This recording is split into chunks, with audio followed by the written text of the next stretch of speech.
Signal an Moskau zu setzen.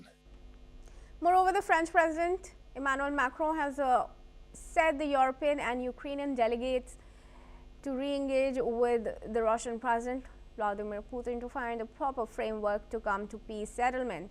Let's listen in. Je pense qu'il va redevenir utile de parler à Vladimir Poutine, oui. De toute façon, je constate qu'il y a des gens qui parlent à Vladimir Poutine.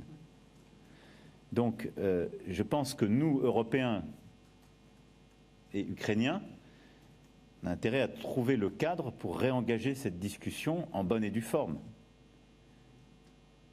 Sinon, on discute entre nous avec des négociateurs qui vont seuls discuter avec les Russes. Ça n'est pas optimal.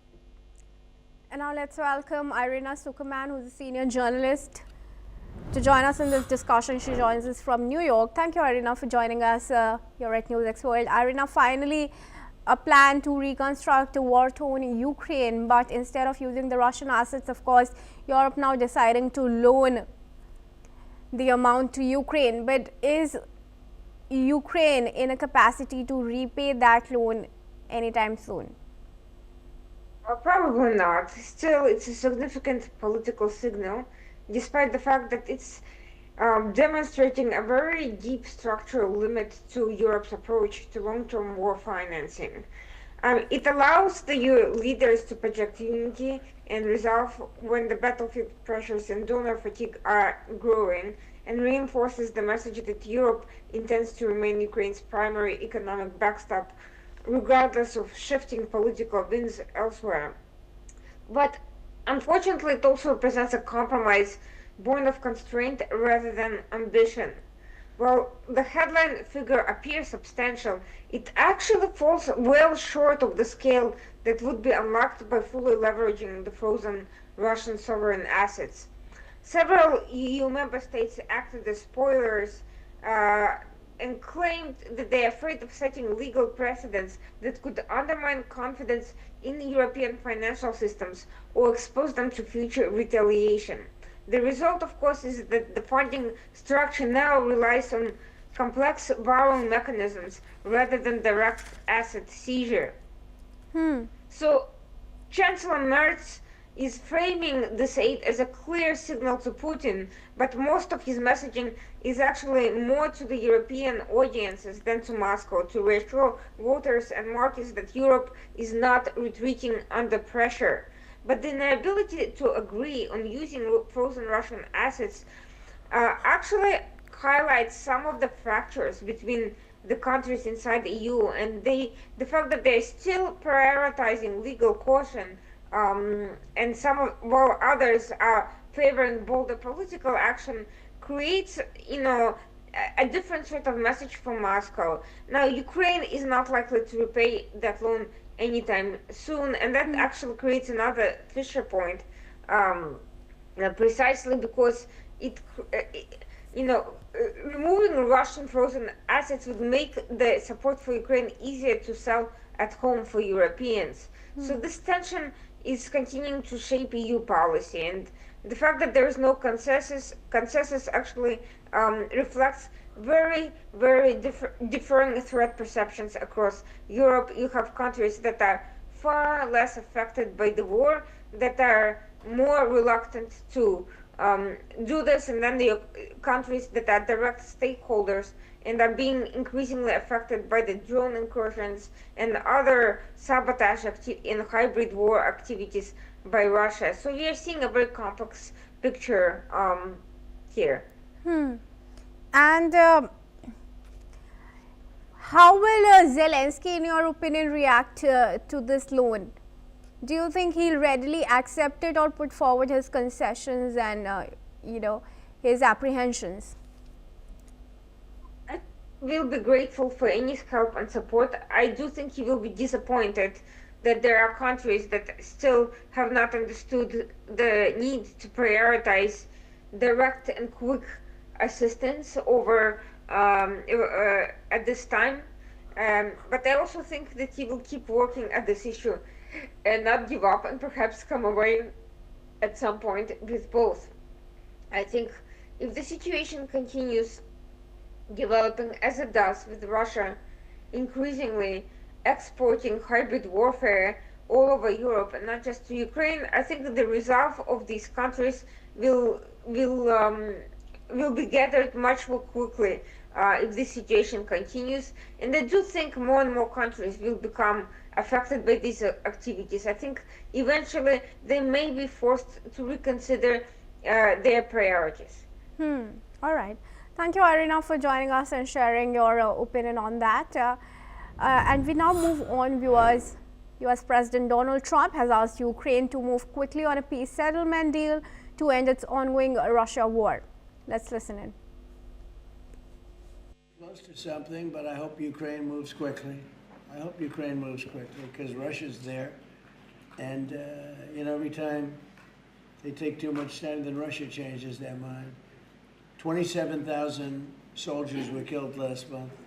This is because of the animosity, the hatred. It's a little bit more difficult than we thought, but there's a chance we can get this done maybe soon. Fresh set of talks are expected to begin in Miami this weekend, according to a White House official. U.S. Special Envoy Steve Witkoff and Trump's son-in-law Jared Kushner are to meet Ukraine's top negotiator Rustem Umerov in Florida this weekend. Despite the consistent push for peace negotiations, aggression on the war fronts has seen no sign of stopping. Yesterday, Russian strikes near Ukraine's Black Sea port of the Odessa region reportedly killed a woman in her car. Moreover, officials report that a city district also came under attack and suffered power and utility cuts. And now I request Irina to join us back into the discussion here. Irina, Trump has urged Ukraine to move quickly on the peace settlement. What do you think remain some of the key sticking points even now? The biggest issue here is that Russia is refusing to negotiate a ceasefire.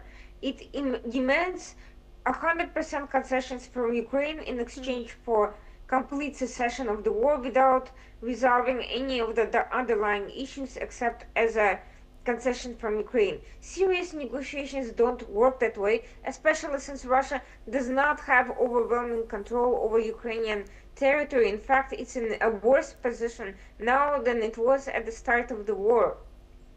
At the same time, it refuses to cease violent activity aimed at civilians, essentially terrorizing civilians while the negotiations are taking place, which is a sign of exceptionally bad faith. The fact that Trump is allowing Russia to continue in that manner seems that he is more desperate for a diplomatic optics than a serious and final and lasting peace, because unless there is accountability, unless there are mechanisms in place to prevent Russia from continuing aggression aimed at Ukrainian civilians, or for that matter other countries in Europe, anything that the parties would agree to at this point would be only a temporary pause and a signal encouraging rather than discouraging aggression, because US will not back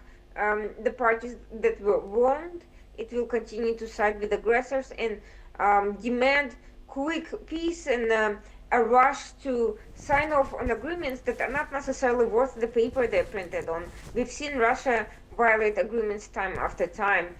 Ukraine's been willing to make significant concessions, including giving up its claims to NATO in exchange for serious security guarantees. Russia has not conceded anything. In fact, it has made disproportionate demands. So the sticking points now is that the two parties are really in two polar opposite mindsets and positions. And when the vision of the conflict resolution is so different, even between US and Russia, much less Ukraine and Russia, I don't really see how a quick peace could be achieved, and how a peace under these circumstances could last without a victory against Russian aggression. All right, thank you for your opinion there, Irina, and for speaking to us. With that, viewers, let's now move on. Now, US President Donald Trump's Special Envoy Steve Witkoff is moving to push the fragile Gaza ceasefire into its next phase. Witkoff will host senior officials from Qatar, Egypt, and Turkey in Miami for high-level talks aimed at reviving stalled negotiations. US officials say the meeting will focus on implementing phase 2 of the ceasefire between Israel and Hamas. The US brokered truce, which took effect on October 10, paused more than 2 years of war. In the first phase, Hamas released hostages while Israel freed Palestinian prisoners and increased humanitarian aid to Gaza. That progress has since slowed, with both sides accusing each other of violations.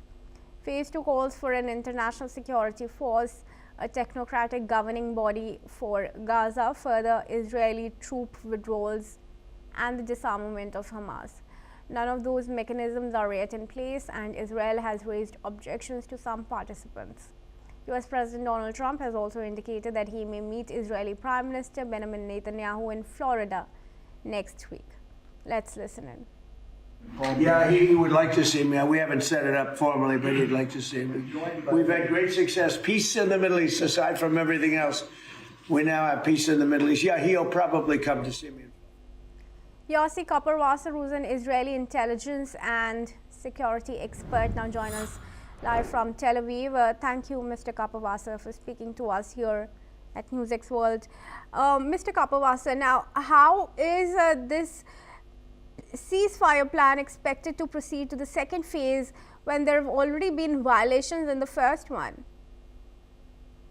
Well, thank you for having me, and you're asking a very good question. There's a problem with the way this ceasefire and this entire plan is being implemented. First of all, Hamas has not returned all the bodies of the hostages that were held by this terror group, and we have to take care about that. We still miss one body, and this is a prerequisite for moving forward. Secondly, Hamas openly refuses to accept the idea that they have to disarm. Yeah. And this phase 2 cannot be implemented without the disarmament of Hamas. Yes. So that's a major hurdle that has to be overcome, and we don't see this happening. Unfortunately, it seems that the American administration wants to move forward, ignoring the fact that there are those problems. And that's the reason why Prime Minister Netanyahu is going to meet President Trump. He wants to make sure that the American administration does not ignore the fact that we have some problems. And like you said, there's a question of one hostage's body still with Hamas. But do you think Hamas is going to disarm without it getting some kind of security guarantees? Hamas is not going to disarm whether they get security guarantees and whether they don't get security guarantees. They are not willing to disarm under any conditions. Correct. It's, the plan speaks about security guarantees. Those who are going to be disarmed are going to be allowed to leave safely or to stay in Gaza Strip safely without any reason to worry about if they disarm. But they refuse to disarm because they don't want to give up the control of the Gaza Strip, because they understand that if they give up the control of the Gaza Strip, it means that the 7th of October horrible attack is going to go down in Palestinian history as a terrible mistake that charged them with a heavy price. And this is why they refuse to disarm. This commitment to destroying Israel by using military means is the raison d'etre of this organization. So it's very difficult to convince them to disarm. And that's the problem, not security guarantees. They have the security guarantees. This is not the problem. All right. And what do you expect to be some of the key points that will be discussed in talks in Miami this weekend? Well, I think that what the Turkish foreign minister that's going to participate and the Qatari prime minister who's going to be there are going to try to convince Witkoff, the envoy of President Trump, is to move forward without disarming Hamas. And this is going to be, of course, totally unacceptable from an Israeli point of view. And we are heading into a collision because the so-called mediators from Turkey and Qatar are actually working on behalf of Hamas. They are not working in order to get a ceasefire and to move forward to stage 2 and disarm Hamas. They are working on behalf of Hamas. And they gave commitment to President Trump when the plan was thought of, that they will bring about the disarmament of Hamas. They never meant to actually implement this commitment. And now is the time to pay, and they are not willing to pay. And they come up with all kinds of excuses that make no sense. And we have to wait and see if Witkoff is going to be able to convince them to go and do what is expected of them and convince Hamas to disarm. Mr. Kapawasa, now a crucial aspect of the second phase of ceasefire is to have an international stabilization force. Talk to us about what the constituents of this stabilization force is going to be, and what kind of reaction then Hamas will take once this is constituted and instituted. Well, there is a problem with forming this international stabilization force, because they are not willing to do what needs to be done in disarming Hamas. They are ready to deploy only in the areas where Hamas is not present anymore, which means they are ready to deploy in the areas under Israeli control. They are not willing to face Hamas. And that's why we need to disarm Hamas before the ISF is present in Gaza. And there was a meeting of the countries that are supposed to take part in this force in Doha a couple of days ago, and nothing came out of that because they are refusing to commit to the force before they know that either Hamas is disarming and they can enter Gaza without facing Hamas, or that they deploy only in the areas under Israeli control. This contribution of their force is going to be very limited. Mr. Kapawasa, would you say that other countries would be okay with sending their troops to Hamas, to Gaza, to fight that war? No. To join this ISF? I'm sure there's going to be resistance coming in from other nations as well. Yeah, there are 45 countries that took part in the negotiations in Doha, but none of them is ready to dispatch their forces before Hamas is disarmed, yeah. And none of them is ready to disarm Hamas. They are not willing to confront Hamas.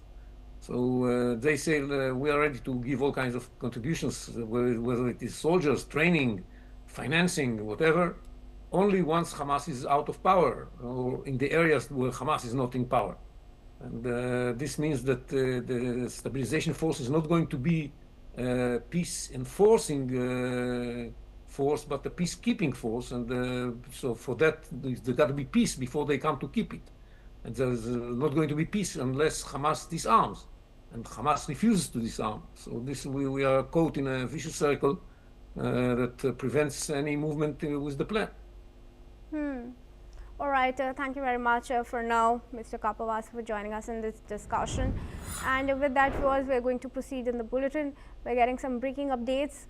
Billionaire Microsoft co-founder Bill Gates is facing renewed scrutiny over his past association with convicted sex offender Jeffrey Epstein following the release of the new photographs by US lawmakers. Democrats on the House Oversight and Government Reform Committee made the images public as part of a broader review of documents from Epstein's estate. The photos show Gates in Epstein's social circle, including one image where he stands beside British Prince Andrew, who has faced criticism for his ties to Epstein but denies wrongdoing. Another image places Gates next to a man believed to be one of Epstein's longtime pilots. Epstein himself does not appear in the released photos. Gates has previously acknowledged meeting Epstein several times, saying he hoped Epstein would help attract donors for global health causes. Gates later called those meetings a mistake.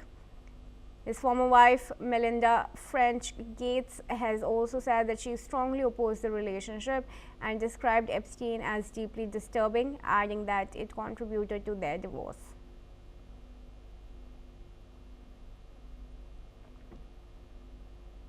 And now we move on, viewers, to some news from Asia. Taiwan's Ministry of National Defense has stated that it has detected 7 Chinese military aircraft and 11 naval vessels operating around its territorial waters. Taiwan has said that it has monitored the situation and will respond soon. Earlier, the Ministry of National Defense has detected 40 Chinese military aircraft and 8 naval vessels around Taiwan. However, 26 out of the 40 aircraft have crossed the median line and entered Taiwan's northern, central, southwestern and eastern ADIS. Meanwhile, China has assigned 2 to 4 individuals specializing in Taiwan issues to its embassies in various democratic nations to observe and intimidate Taiwanese actions that the host countries are unlikely to accept. And I request Andrew K.P. Leong, who's an independent China strategist, to join us from Hong Kong here. Thank you, Mr. Leong, for joining us in this discussion.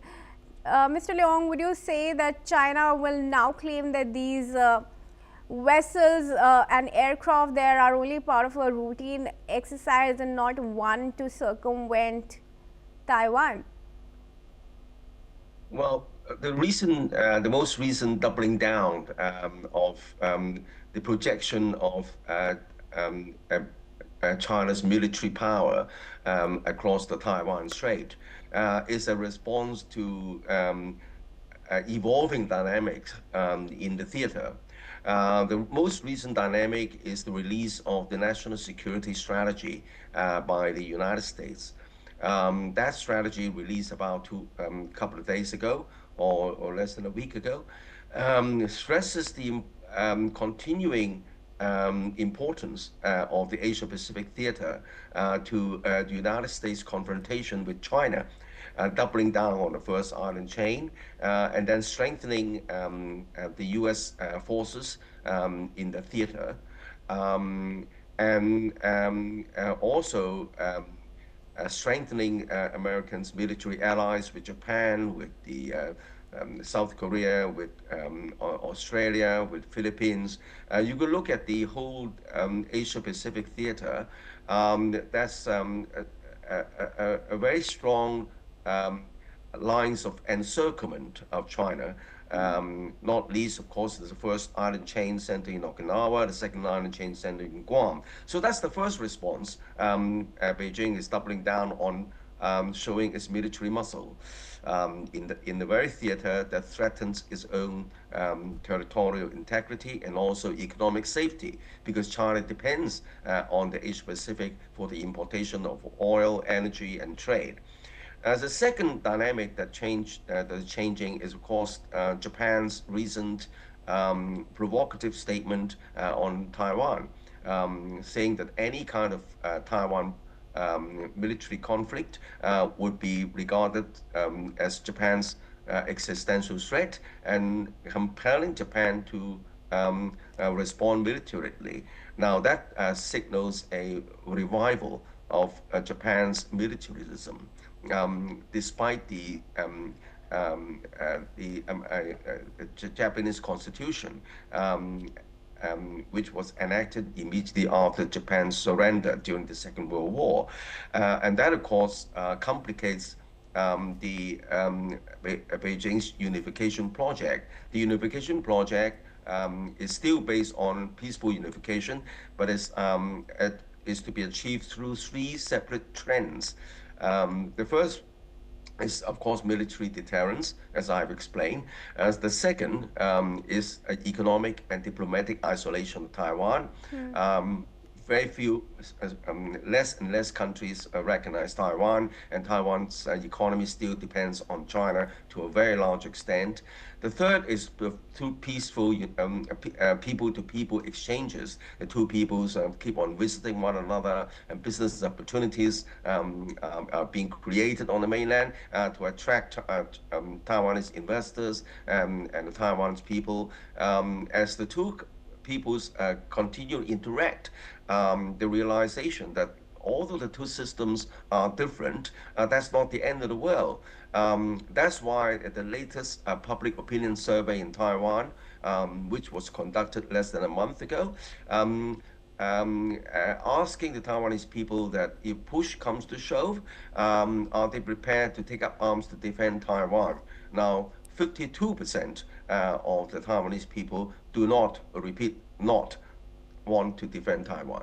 So this shows that the momentums are being created towards a peaceful negotiation on a model maybe more generous compared with Hong Kong and Macau, even more generous compared with Hong Kong and Macau. But of course, the revival of Japanese militarism and the United States' recent release of the national security strategy as putting spanner in the works. And that's how China is responding with a further show of its military muscle. All right, all right. Well, unfortunately, that's all the time that I have in this discussion, but thank you, Mr. Leong, for joining us. And moving on, viewers, 7 people have been killed in a plane crash at a regional airport in the U.S. state of North Carolina, including former NASCAR driver Greg Biffle and members of his family. The crash occurred when a Cessna C-550 corporate jet went down while landing at Statesville Regional Airport. Authorities said the aircraft was engulfed in flames when emergency crews arrived. NASCAR confirmed that Biffle was killed along with his wife, daughter, son and 3 others. Tributes have since poured in from across the motorsport world and beyond. Biffle was also remembered for his humanitarian efforts, including helping rescue residents after Hurricane Helene last year. The aircraft, owned by a private company linked to Biffle, had taken off just minutes earlier. The cause of the crash is under investigation by the National Transportation Safety Board, and the airport remains closed until further notice. Now moving on, viewers, attention has turned to the skies as the interstellar comet 31 Atlas prepares for its closest approach to Earth. The rare visitor from beyond the solar system is set to make its nearest flyby today, passing at a safe distance of around 168 million miles from the planet. Scientists have confirmed there is no threat to Earth, but the event is being closely watched worldwide because 31 Atlas is the only third known interstellar object ever observed entering our solar system. The comet is traveling at extraordinary speed and is now on its outbound journey, eventually set to leave the solar system forever. Researchers say the flyby offers a unique opportunity to study material formed around another star system. Live online observations have been planned, though weather conditions may affect viewing.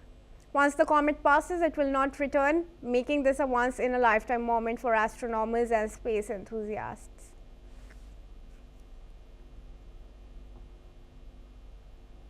That's all we have time for. Keep watching NewsX World for more updates from around the world.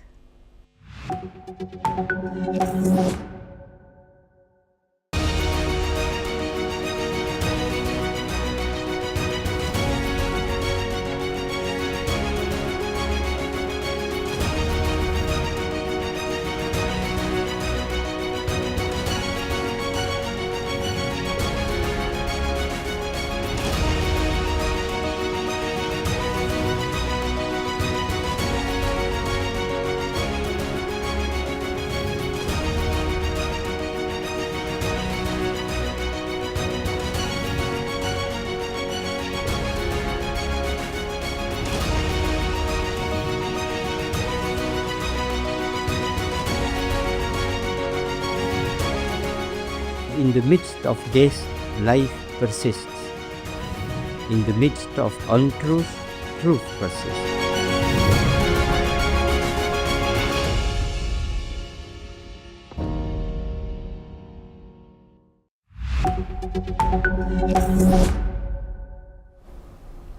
Hello and welcome. I'm Sima Katauka and you're watching the World Report on NewsX World. Let's take a look at the top headlines of this hour. Ukraine's acting energy minister Artem Nekrasov has said that around 180,000 consumers were left without electricity supplies across 5 Ukrainian regions after a Russian attack overnight. Russia's foreign ministry has said that it hoped that US President Donald Trump's administration did not make a fatal mistake over Venezuela and said that Moscow was concerned about US decisions that threatened international navigation, as Trump ordered a blockade towards Venezuela on Tuesday. French, Saudi Arabian, and American officials will hold talks with the head of the Lebanese army in Paris today.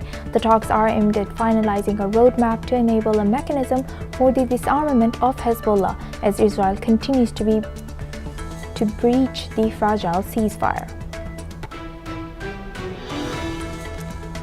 The U.S. Senate has voted to pass the Department of Defense budget bill for fiscal year 2026, which included the repeal of the Caesars Act imposed on Syria since 2019. The bill won the support of 77 senators as Syria's Minister of Foreign Affairs and Expatriates, Assad Hassan al-Shaibani, thanked the U.S. Senate.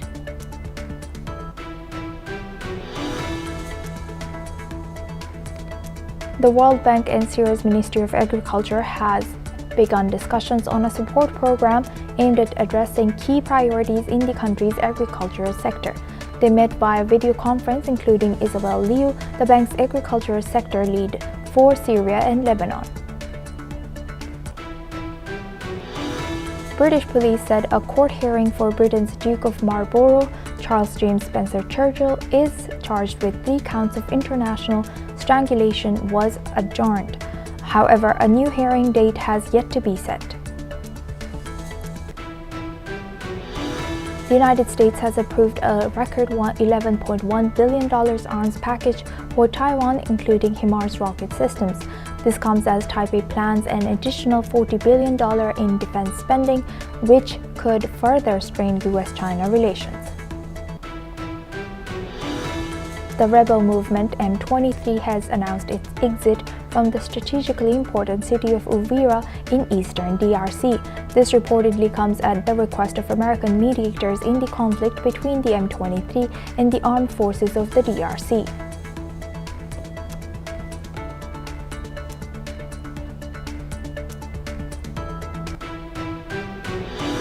Now for this hour, we start with Europe. Ukrainian peace negotiators are heading to the United States for talks with the American team on Friday and Saturday. President Volodymyr Zelensky has said, speaking on an audio WhatsApp media chat, Zelensky confirmed that the U.S. team is already expecting them and that European representatives may also join. On the peace process, Zelensky has stressed that no final aligned peace plan currently exists. While the United States has discussed potential proposals with both Ukraine and Russia, he has emphasized that any aligned version of the plan has yet to be agreed upon.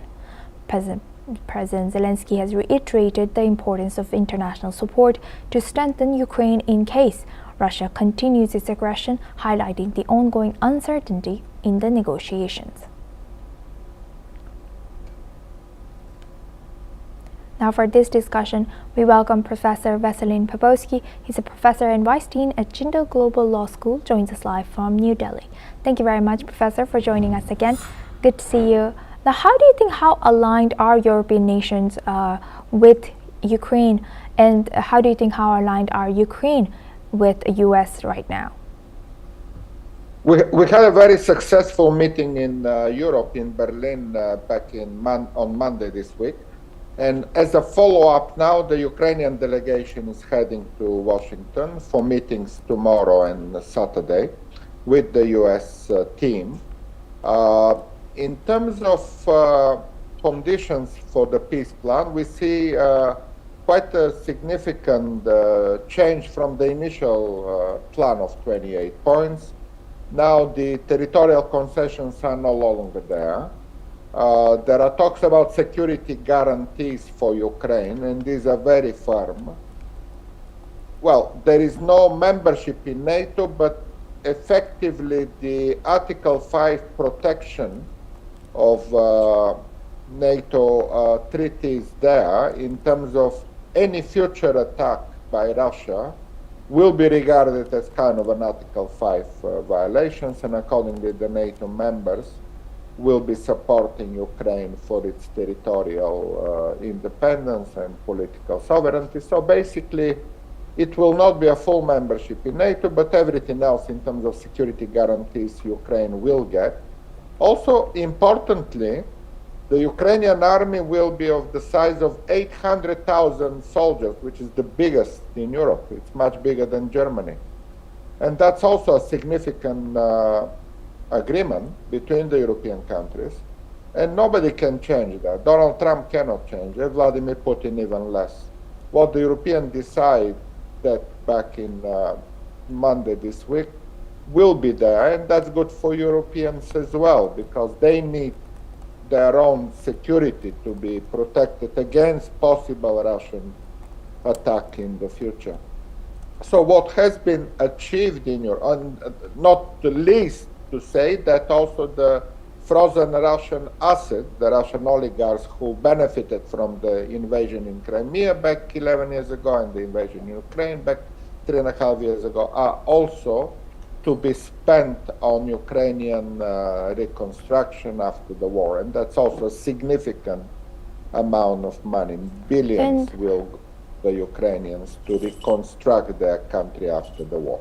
All of these achievements will be reported to United States delegation in Washington, and hopefully they will be taken to Moscow after that. And Professor, lastly, what challenges could arise from discussing proposals with both Ukraine and Russia without reaching a common agreement? Well, let's see what the Russian response will be. Usually it is always negative, but that negativity coming from Moscow now should be regarded in the United States as a signal that Russia doesn't cooperate, and that should result in further sanctions by the US administration on Russia and further support for Ukraine, including military support for Ukraine. So more sanctions on Russia, more support for Ukraine. This is the way to make finally the Russians cooperating for a peace deal, or at least for a ceasefire, if not for a peace deal. With that, I would like to thank Professor Veselin Popowski for sharing that insight. Please stay with us as we come back to you for a later discussion as well. Now we stay in the EU. Ahead of EU summit in Brussels, French President Emmanuel Macron has said that France is not ready to sign an EU trade deal with the Mercosur group of Latin American countries, adding that more work is needed to be done on reciprocity and controls on products. EU-Mercosur Partnership Agreement is a massive free trade pact between the European Union and the Mercosur bloc, which includes Argentina, Brazil, Paraguay, and Uruguay. Meanwhile, Spain and Portugal strongly back the EU-Mercosur trade deal, seeing big opportunities for exports of wine, olive oil, and jobs, with Spain playing a key role in pushing it forward, though it faces hurdles from other EU nations. Let's have a look at what the French president has shared. Le compte n'y est pas et que cet accord ne peut pas être signé. Et c'est la même chose, c'est la cohérence de l'Europe, et c'est une Europe qui protège son agriculture et ses producteurs. Nous sommes pour échanger. La France est d'ailleurs une grande puissance agricole et agroalimentaire qui échange à travers le monde, qui exporte. Mais nous ne pouvons pas accepter de sacrifier la cohérence de notre agriculture, de notre alimentation, la sécurité alimentaire de nos compatriotes sur des accords qui ne sont pas encore finalisés. Donc vous voyez bien qu'au moment où nous nous parlons, nous ne sommes pas prêts, le compte n'y est pas pour signer cet accord. Parce que je veux qu'on traite comme il se doit notre agriculture, on doit être respecté. Et nos agriculteurs qui ont déjà énormément de défis, et on le voit en France, mais c'est vrai dans d'autres pays, pour qui c'est si difficile et qui ont à se battre contre des épizooties. On a la dermatose en France qui touche beaucoup de nos éleveurs, pour qui j'ai une immense pensée ce matin. Beaucoup de nos secteurs qui ont déjà des difficultés, on ne peut pas aujourd'hui les sacrifier sur cet accord, ça n'est pas sérieux. Now we move on to Africa. Sudan's paramilitary have conducted a wave of drone strikes in eastern Sudan, including on a city that hosts a major power plant. This comes after power stations were hit in Khartoum. Damage to the facility caused outrages in capital Khartoum and Port Sudan. In a statement, the army has said that the militia launched 35 drones against the cities of Atbara, Al-Daimar, and Baba in River Nile State, targeting civilian infrastructure. Meanwhile, the UN is demanding a war crimes investigation, saying more than 1,000 civilians were killed during 3 days of attacks by Sudan's paramilitary rapid support forces on the Zamzam displacement camp in April.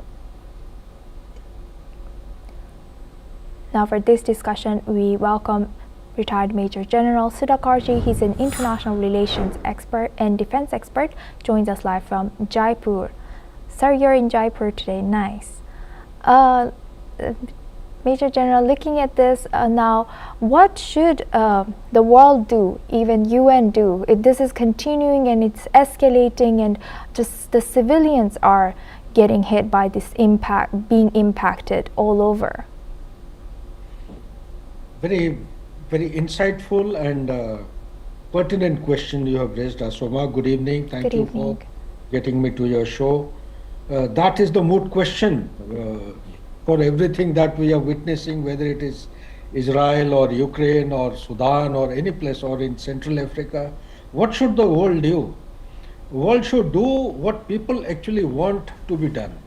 What do the people want to be done in Sudan? People want peace, normalcy, tranquility. They want a livelihood. They want sustainable development. They want economic development taking place. They want the quality of life to improve. They are all struggling below the poverty line for survival. So, will anybody in the world order listen to the woes and the grievances of the people?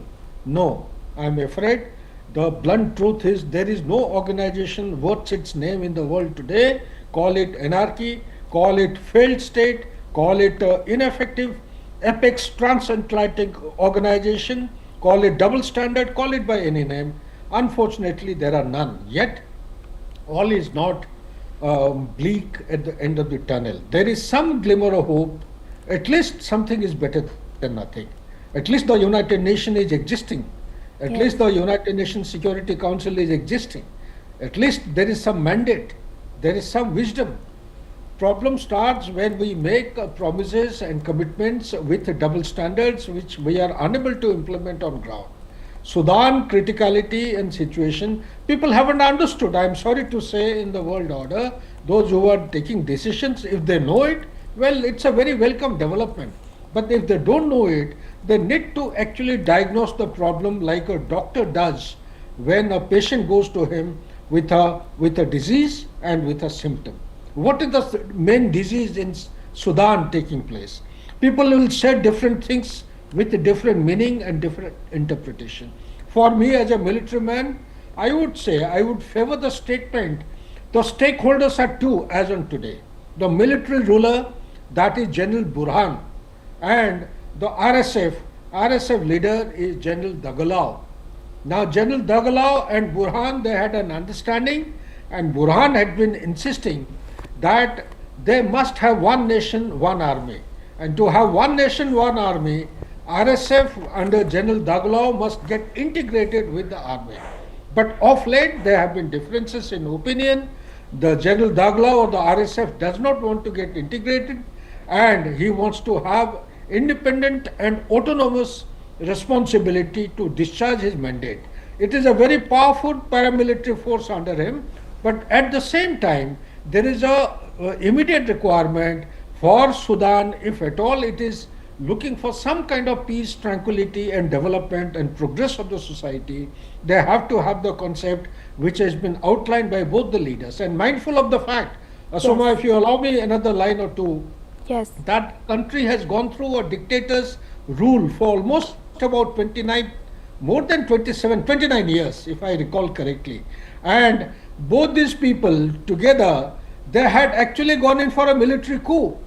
And sometime in 2019 or so, they joined together to form one army.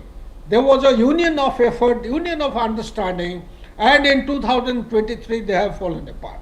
So what has happened? If Donald Trump has come in, Saudi Arabia has requested, UAE has requested to America, please help us stop this war. So why Saudi Arabia and UAE are interested in stopping the war? If they don't stop the war, then across the Red Sea they will keep having all the jihadis and terrorists, swimming across or sailing across, and they come to the banks of Saudi Arabia. They play merry hell. That is the biggest danger. There is going to be a migration of population. There is going to be lots of incineration activities taking place into Saudi Arabia if they are not kept under check. So therefore, the honest attempt of brokering peace by bringing both the stakeholders Yes. And bring the people's mandate also to participate in any kind of a dialogue. Perhaps we'll see some kind of a light at the end of the tunnel. Yes, when you talk about light of the tunnel, Major General, some of our guests have mentioned they could see another new country emerging, or Sudan becoming or splitting into smaller countries. Do you see the same as well? Quite possible, but in the present, you see, every challenge, every situation presenting in the world will transit through a short-term, a medium-term, and a long-term spectrum of activities.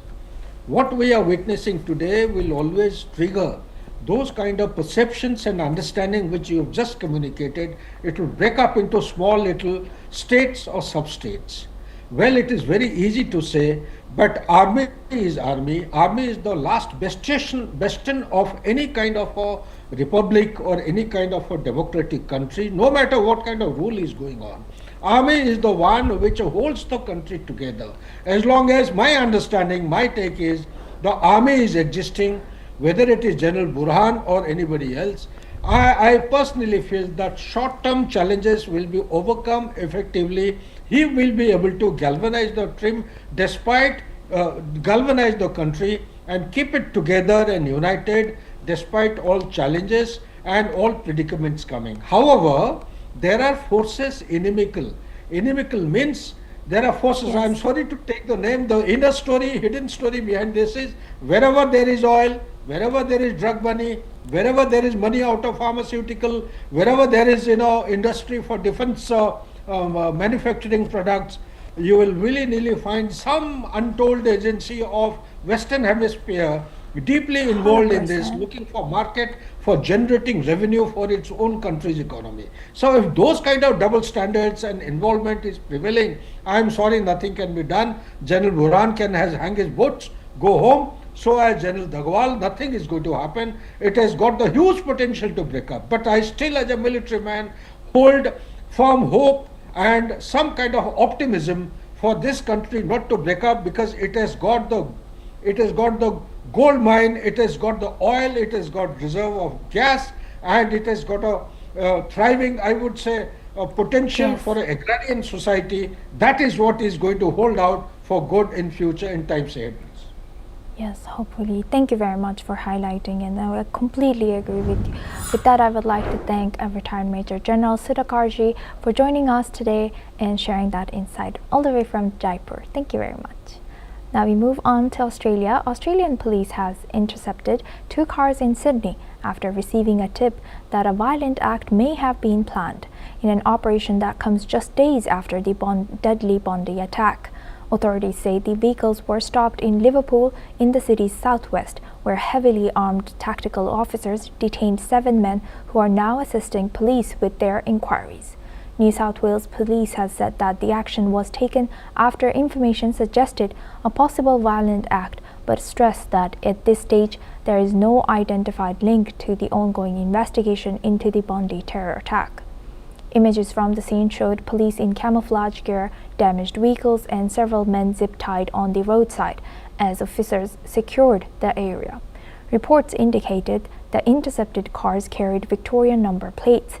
The incident follows heightened security across Sydney after the anti-Semitic shooting at the Bondi Beach that killed 15 people. Australia's worst mass shooting in nearly 3 decades, police say investigations are continuing and public safety remains their top priority. Now for this discussion, we welcome back Professor Vaseline Popowski. He's a professor and vice dean at Jindal Global Law School, joins us live from New Delhi. Thank you very much, Professor, for staying with us.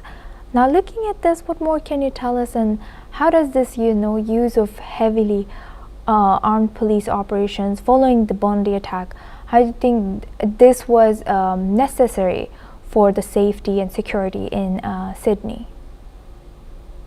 Well, there is no connection between the two as far as we know at the moment.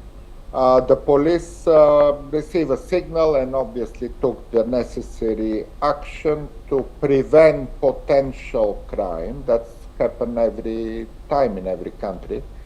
Yes, the act on Sunday was a terrorist attack because it was announced as that. It's part of the Islamic State ideology to target Jewish community on the first day of Hanukkah, and that was obviously condemned by everyone. The arrested suspect will be obviously prosecuted and sentenced accordingly to the law in Australia. But also the Prime Minister made an important speech saying that in addition to reaction to crimes, we need also to prevent future crimes. And one way of doing this is to restrict hate speech, anti-Semitism, and speech against any identity, any minority in Australia. And also we see a similar statement by many other parties in Australia. So obviously anti-Semitism should be prohibited and disallowed at any point, and also hate speech against any other identity. And Australia is a very mixed country with a lot of people from origin from everywhere in the world. It's a big mix of populations. So for that matter, this statement by the Prime Minister was very important. Obviously, the law enforcement will do their own work, which is to respond to every signal, to search and detain potential future criminals, Yes. and that's the law And enforcement. Professor, yes, thank you for sharing that. And Professor, how should governments balance transparency and caution when sharing information during this heightened security alerts, especially when authorities act on intelligence about a possible violent act without confirming the links? Yes, they have to verify the intelligence and all the information they get. They shouldn't violate human rights by going into the other extreme of arresting people without enough suspicion that they are planning some attack. But in this case, those 7 people arrested apparently were planning some criminal activity, so let's see what the investigation will show. Obviously, the police is very well trained, and I'm sure in Australia, police is very competent and well trained to separate apparently some signals that are not genuine from the very much verified information and intelligence that can lead to potential future crimes. I'm in full confidence in the law enforcement agencies in Australia to make the distinction you, Asuma, correctly pointed out. With that, I would like to thank Professor Veselin Popovsky for joining us today as a professor and vice dean of Jindal Global Law School from New Delhi. Thank you very much.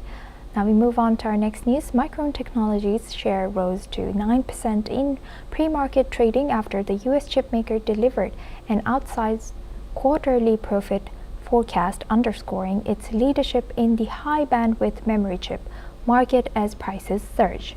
Micron is one of the only 3 major suppliers of high bandwidth memory chips alongside Samsung and South Korea's SK Hynix, as the chips are pivotal for training and deploying generative AI models.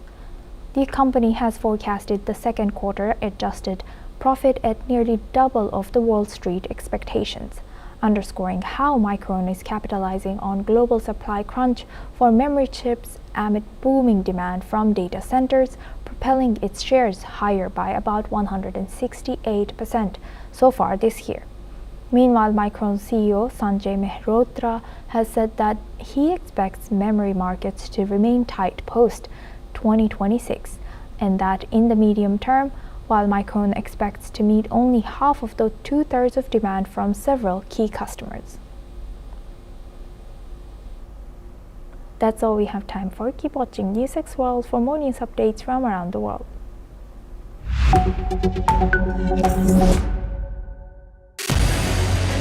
What we can do as the Interparliamentary Union to strengthen democracy, to promote human rights, to ensure that humanitarian law is respected. UN Security Council needs a makeover, a comprehensive reform, and India deserves a position there, a role there. Prime Minister Modi during Operation Sindoor made it amply clear that war has never been India's choice. We are with the side of peace. We are neither neutral nor indifferent. We are with peace. We would have dealt with the US a whole lot on trade and those kinds of things, and that's not as certain these days. So we have to go back and look at our European partners, our Asian partners. An opportunity to exchange, to have a dialogue, to have a debate on a different perspective on finding the solution of the conflict. First thing that is important to have a common ground, and that we do have with humanitarian laws and human rights, but also to say, okay, what does it mean for us as a country to act on these laws and how can we work together? When we realize that there's something wrong with democracy, the institutions and policies, values come together and we take stock, and it's possible then to improve and chart a new course for democracy. It's the people's right to self-determination, and if they want to be independent, they should be independent. We will not start a war against Greenland.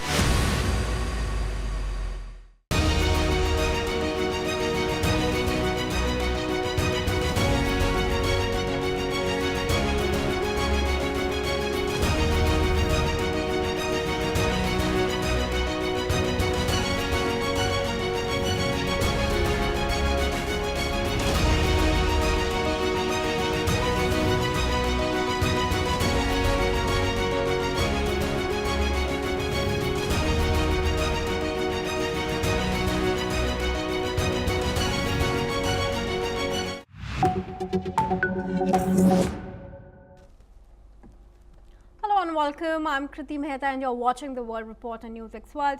Let's start with a look at the top headlines this hour. European Union reaches a deal to provide Ukraine with 90 billion euros for 2026 to 27 after failing to agree on using Russian frozen assets to reconstruct the war-torn nation. U.S. Attorney Lee Foley says suspected Brown University shooter was responsible for killing of an MIT professor at his Massachusetts home this week. Australian Prime Minister announces national buyback plan for firearms in a bid to get more guns off the streets in the Bondi Beach shooting attack aftermath. Albanese said the scheme would buy surplus, newly banned and illegal firearms. Fresh images released from Epstein's estate by U.S. House Democrats. Images show high-profile figures including Bill Gates, Noam Chomsky, Woody Allen and Steve Bannon, also reveal island plans and more. Unrest grips Bangladesh after the death of student leader Usman Hadi, who succumbed to injuries sustained in an assassination attempt. Thousands take to streets calling for arrest of the killers. TikTok signs deal to sell its U.S. assets to a group of American investors. Binance signed deals with Oracle, Silver Lake, MGX to form new TikTok. The Trump administration is reviewing NVIDIA H200 chip sales to China, reversing Biden-era restrictions. Reports suggest that the review will be thorough and the final decision rests with Trump. The interstellar comet 3-1 Atlas makes its closest approach to Earth today, passing safely at 168 million miles. Scientists say it offers a rare chance to study material from another star system before leaving forever. Alright viewers, let's start with some news coming in from the United States in connection to the Brown University shooting. New updates are emerging there. And we are now learning that police officials have discovered the suspect in a deceased condition at a local storage facility in the Salem town of New Hampshire. Officials have now identified the suspect as a 48-year-old man named Claudio Manuel Neves Valente, who was a Portuguese national and had come to the US on an F1 visa. Let's listen into the details as shared by the Providence police chief on the suspect. That individual was identified as Claudio Neves Valenti, date of birth, and he was a 48-year-old man. He was a Brown student. He was a Portuguese national, and his last known address was in Miami, Florida. And I will tell you that he took his own life tonight. We have members of the Providence Police Department up in Salem, New Hampshire, and we also have the BCI unit. Obviously, the FBI and their evidence recovery unit is up there, so the process is being conducted. And officials also report that the suspect had no current affiliation with the Brown University but was enrolled at around the early 2000s there in a PhD program. Moreover, investigators have also added that the suspect appears to be connected to the fatal shooting of an MIT professor, Nuno Loureco, which reportedly happened in Brookline on December 15. As of the mass shooting at Brown University, it took place last weekend, killing 2 students and injuring 9 others.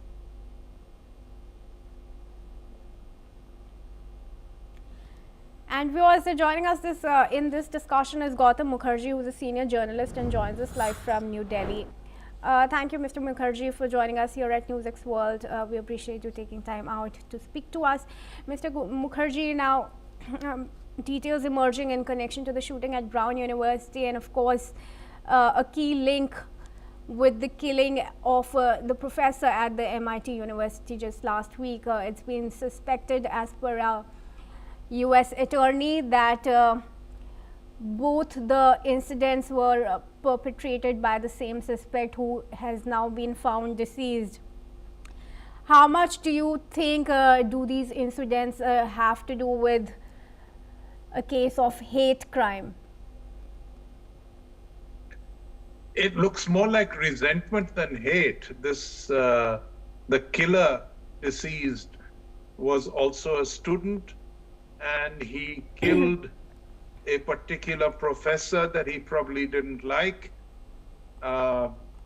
It's an Ivy League college, and it is, quite shocking that the security systems do not cater to the idea that a student could also be a killer. It has happened in schools regularly, but not so much in colleges. But now it is beginning in colleges, that too an Ivy League college. Yeah, but I'd like to draw your attention to the fact that the suspect, the deceased, was actually enrolled in the university way back in 2000. So, and he too was enrolled only for a period of about a year, from 2000 to 2001. What do you think has manifested these attacks after all these years? Of course, investigation is underway, but there's a cause of concern as to how can such incidents be prevented? Yeah, well, he is an old student, but he obviously has a grouse against the professor. How can it be prevented? I would imagine greater and stringent security procedures so that guns are not available on campus, and you cannot do this kind of thing. Now, it is not clear whether he was stalking him outside the campus, and whether this is something that took place. As far as I know, it didn't take place in the campus at all. All right. And now, of course, Mr. Mukherjee, you would know that the gun laws in America allows for ordinary individuals to carry guns for personal protection. How much do you think that the gun licensing limits should be reviewed, and policy? How much is there scope for policy to be tweaked in that regard in the USA? Apart from eligibility, which I think they have quite a few restrictions on eligibility, it is very difficult to actually do anything about gun laws because they go back to the early days of the establishment of America and is considered a fundamental right under the Constitution. So there is a very strong gun lobby which says that the right to bear arms is sacrosanct. So to eliminate them is going to be very difficult. At the same time, as I was saying, if you can stop it, if you can stop people carrying guns on campus, that is as far as you can go. You can't stop them carrying guns on the street if they have a license to do so.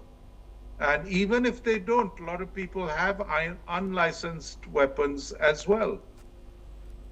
That is something very, very difficult to stop when carrying guns and buying guns and gun availability, ammunition, all that is considered a fundamental right. All right. Well, thank you for your opinion there, but I request you to stay on as we move ahead in the discussion in the bulletin here. Viewers, news also now coming in from Bangladesh, which has been rocked by violent protests after the death of student leader Sharif Osman Hadi, with concerns of further unrest ahead of national election in the country. Hadi was shot in the head by masked assailants and as he was launching his election campaign in Dhaka. Hadi was a student leader during last year's uprising that overthrew the former President Sheikh Hasina's government. He was initially treated at the local hospital before being moved to Singapore, where he died days after the incident. 6 days later, the protests saw emotionally charged slogans invoking Hadi's name. Meanwhile, Bangladesh's interim leader Mohammad Yunus has responded. Let's listen into what he had to say. আপনাদের সামনে হাজির হয়েছি অত্যন্ত হৃদয় বিদারক একটি সংবাদ নিয়ে। সিঙ্গাপুরে চিকিৎসাধীন জুলাই গণঅভ্যুত্থানের সম্মুখভাগের অকুতোভয় যোদ্ধা ও ইনকলাব মঞ্চের মুখপাত্র শরীফ ওসমান হাদি আর আমাদের মাঝে নেই। All right. Now, while Mr. Mukherjee continues to stay with us, we also have Professor Georgi Toluraya, who is a professor at the Russia Academy of Science in Moscow, and he joins us from Bangkok, Thailand, in this discussion. But I'd like to take my first question with Mr. Mukherjee.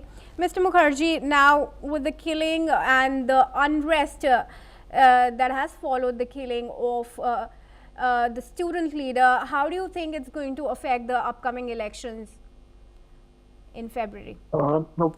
Well, I'm very much concerned that it has become a sort of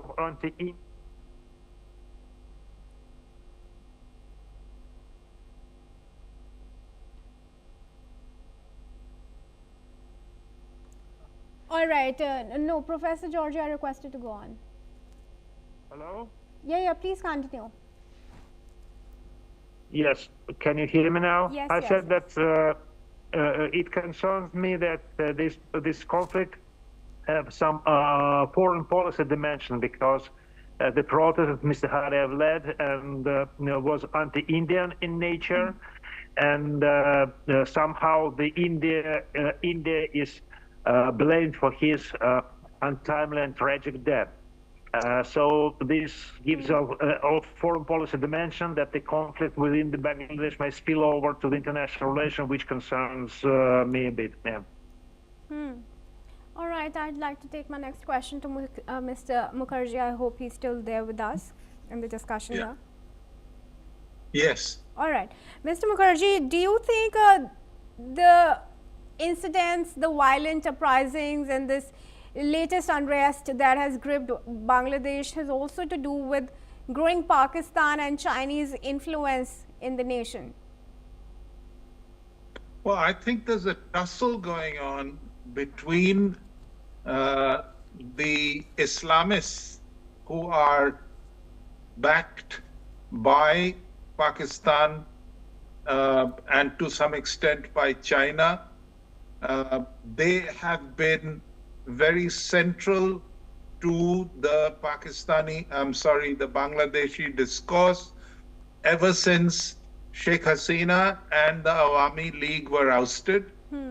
But they are having a tough time stabilizing their hold on power via the existing council because of maladministration and also an economic downturn. Now, Pakistan and China haven't really come together with any real money to help Bangladesh, which is in difficulties economically. Now that the elections have been announced for next year, the situation is hotting up, and the Awami League, which was ousted and many of their leaders were killed, Hasina had to go into exile in India, they are making a strong bid to come back. So you're going to see this kind of instability continuing, and both Pakistan and China cannot do very much about it because the people that they sponsored have not been able to consolidate their power. All right. Well, thank you, Mr. Mukherjee and Professor Tolaraya for joining us in this discussion. But I request you, Professor Tolaraya, to stay on as we move ahead. Viewers, now European Union leaders have finally agreed upon a deal which is to give Ukraine a loan of about 90 billion euros. According to them, this deal would help Ukraine meet its military and economic needs for the next 2 years.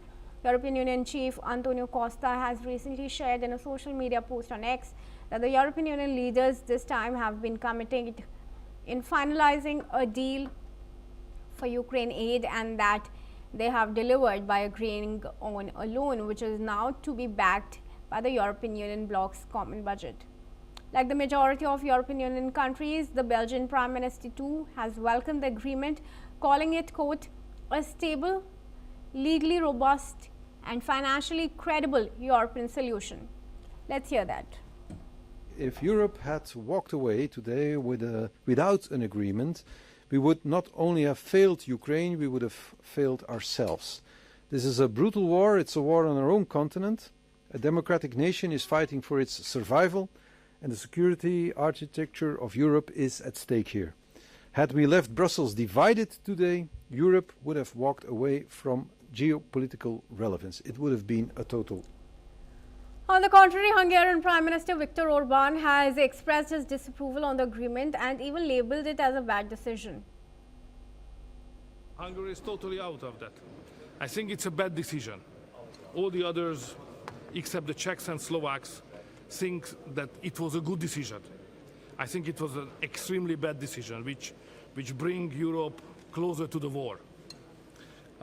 And it looks like a loan, but of course the Ukrainians will never be able to pay it back.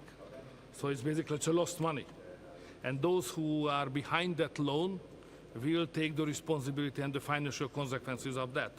3 countries decided not to be part of it. That's an opt-out for Czech Republic, Slovakia and Hungary. So we are innocent. The Hungarian Prime Minister has further added that 3 countries have decided to not participate in the deal, and this includes Czech Republic, Slovakia and Hungary. But it is important to know that they have still agreed to move forward with the scheme as long as it doesn't impact them financially. Alright viewers, we now move ahead. Now moving on, viewers, TikTok has struck a joint venture deal that will allow the popular video sharing app to continue operating in the US, easing the threat of a nationwide ban tied to its Chinese ownership. TikTok's Chinese owner ByteDance has approved binding agreements with US and global investors, including Oracle, Silver Lake and Abu Dhabi-based MGX. Under the deal, ByteDance will retain just under 20% ownership, which is the maximum allowed under US law, while a majority stake shifts to American and allied investors. TikTok CEO Shu Zi Chu told employees that new US entity will operate independently with authority over data protection, content moderation, and algorithm security. The agreement responds to a 2024 law passed under former President Joe Biden that required ByteDance to sell TikTok's US operations or face a ban over national security concerns. US President Donald Trump repeatedly delayed enforcement while negotiations continued. The deal is expected to close in January, keeping TikTok available to more than 170 million American users. All right, I request now Mr. Mukherjee to join us in this discussion here. Mr. Mukherjee, are we safe to conclude that Trump probably does not want TikTok to go? Yes, very much so. Otherwise, he would have kicked them out. The point is, it's very lucrative.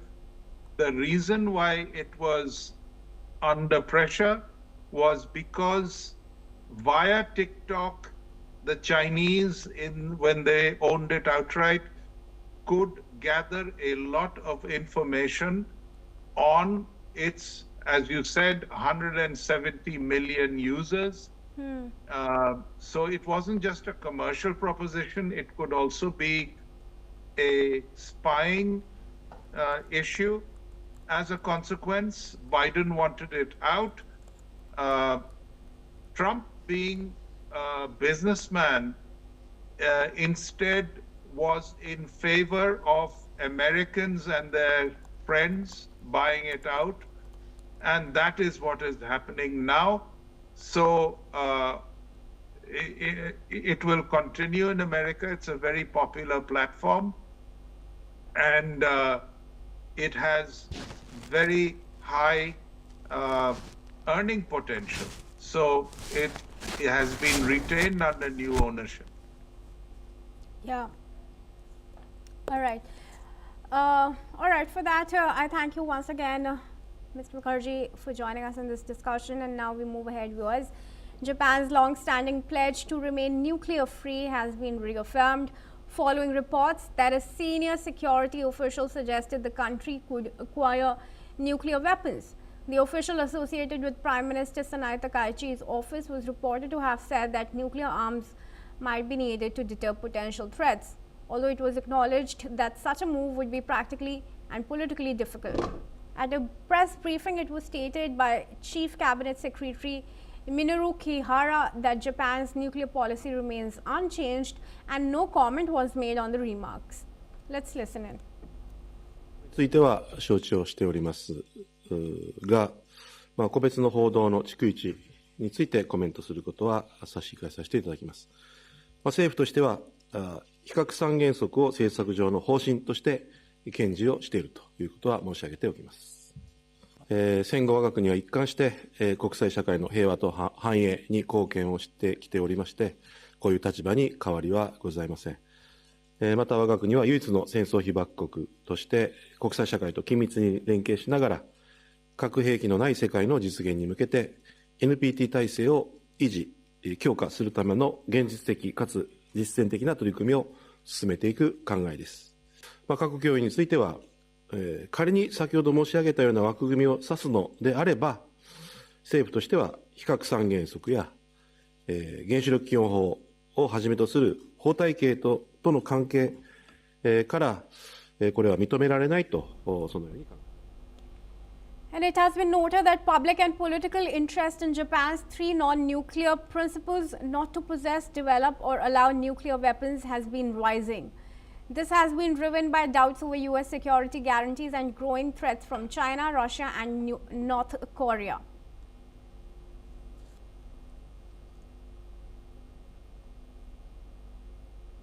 According to reports, the Trump administration has launched a formal review that could allow NVIDIA to sell its H200 AI chips to China. The move follows Trump's pledge earlier this month to permit the controversial sales, which would include a 25% fee collected by the US government. Officials say the chips would help maintain US technological dominance by reducing demand for Chinese alternatives. The Commerce Department has sent license applications to the state, energy and defense departments for interagency review with each agency having 30 days to provide input. According to reports, the review will be thorough, though the final decision rests with President Trump. The decision reverses restrictions from former US President Joe Biden, which had blocked advanced AI chip sales to China over national security concerns. Critics warn that exporting the H-200 could strengthen China's military and AI capabilities, while Trump aides argue it could keep Chinese competitors from catching up with US chip makers. And that's all we have time for. Keep watching NewsX World for more news updates from around the world.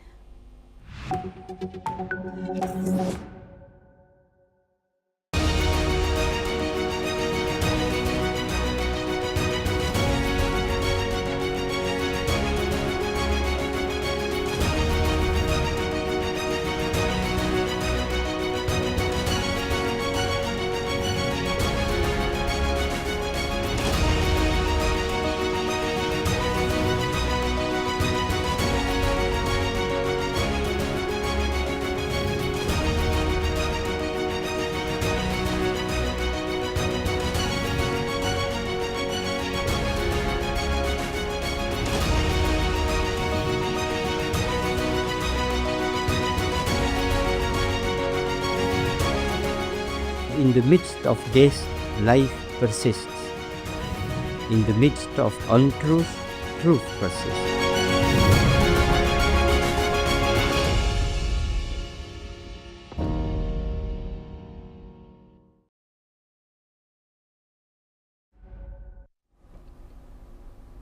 Hello and welcome. I'm Sema Katauka and you're watching the World Report on NewsX World. Let's take a look at the top headlines of this hour. Ukraine's acting energy minister Artem Nekrasov has said that around 180,000 consumers were left without electricity supplies across 5 Ukrainian regions after a Russian attack overnight.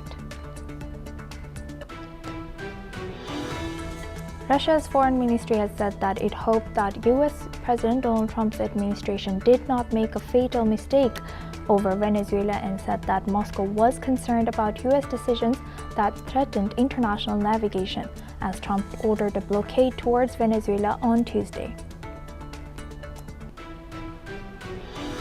French, Saudi Arabian and American officials will hold talks with the head of the Lebanese army in Paris today. The talks are aimed at finalizing a roadmap to enable a mechanism for the disarmament of the Hezbollah, as Israel continues to breach the fragile ceasefire.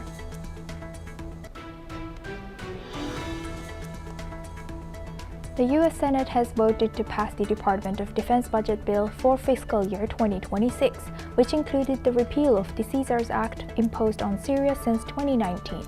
The bill won the support of 77 senators as Syria's Minister of Foreign Affairs and Expatriates Assad Hassan al-Shaibani thanked the U.S. Senate. The World Bank and Syria's Ministry of Agriculture has begun discussions on a support program aimed at addressing key priorities in the country's agricultural sector. They met via video conference, including Isabel Liu, the bank's agriculture sector lead for Syria and Lebanon.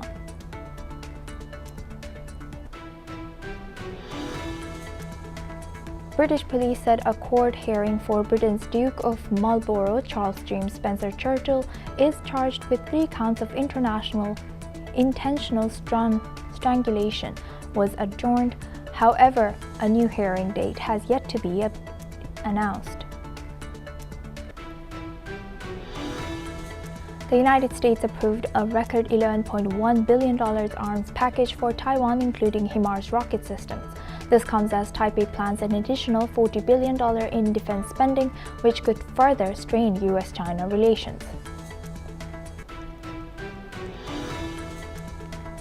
The rebel movement M23 has announced its exit from the strategically important city of Uvira in eastern DRC. This reportedly comes at the request of American mediators in the conflict between the M23 and the armed forces of the DRC. Now we start this hour with EU. Farmers are clashing with police outside the European Parliament in Brussels as they protest against the EU's planned trade deal with the South American bloc Mercosur. Farmers worry that the Mercosur deal will see them undercut by a flow of cheaper goods from agricultural giant Brazil and its neighbors. Meanwhile, the President of the European Commission, Ursula von der Leyen, and European Council President Antonio Costa are meeting with farming union representatives concerning the Mercosur deal. The EU is seeking to diversify its trade links in the face of US President Donald Trump's tariffs and fears Chinese competition. However, France and Italy are pushing to postpone the signing due to the opposition from the politically sensitive agricultural sector. Now for this discussion, we welcome Mr. Sander van Hoorn. He's a former EU correspondent, joins us live from Amsterdam. Thank you very much, Mr. Sander, for joining us again. Good to see you. What more can you tell us about what's ongoing with Mercosur and EU? We can only speculate here, but do you think there are chances that the EU leaders could come in the middle ground with the farmers? Well, I think it's likely because the agreement has been 25 years in the making, long negotiations, back and forth. And now we seem to be, according to EU diplomats, in the final stretch.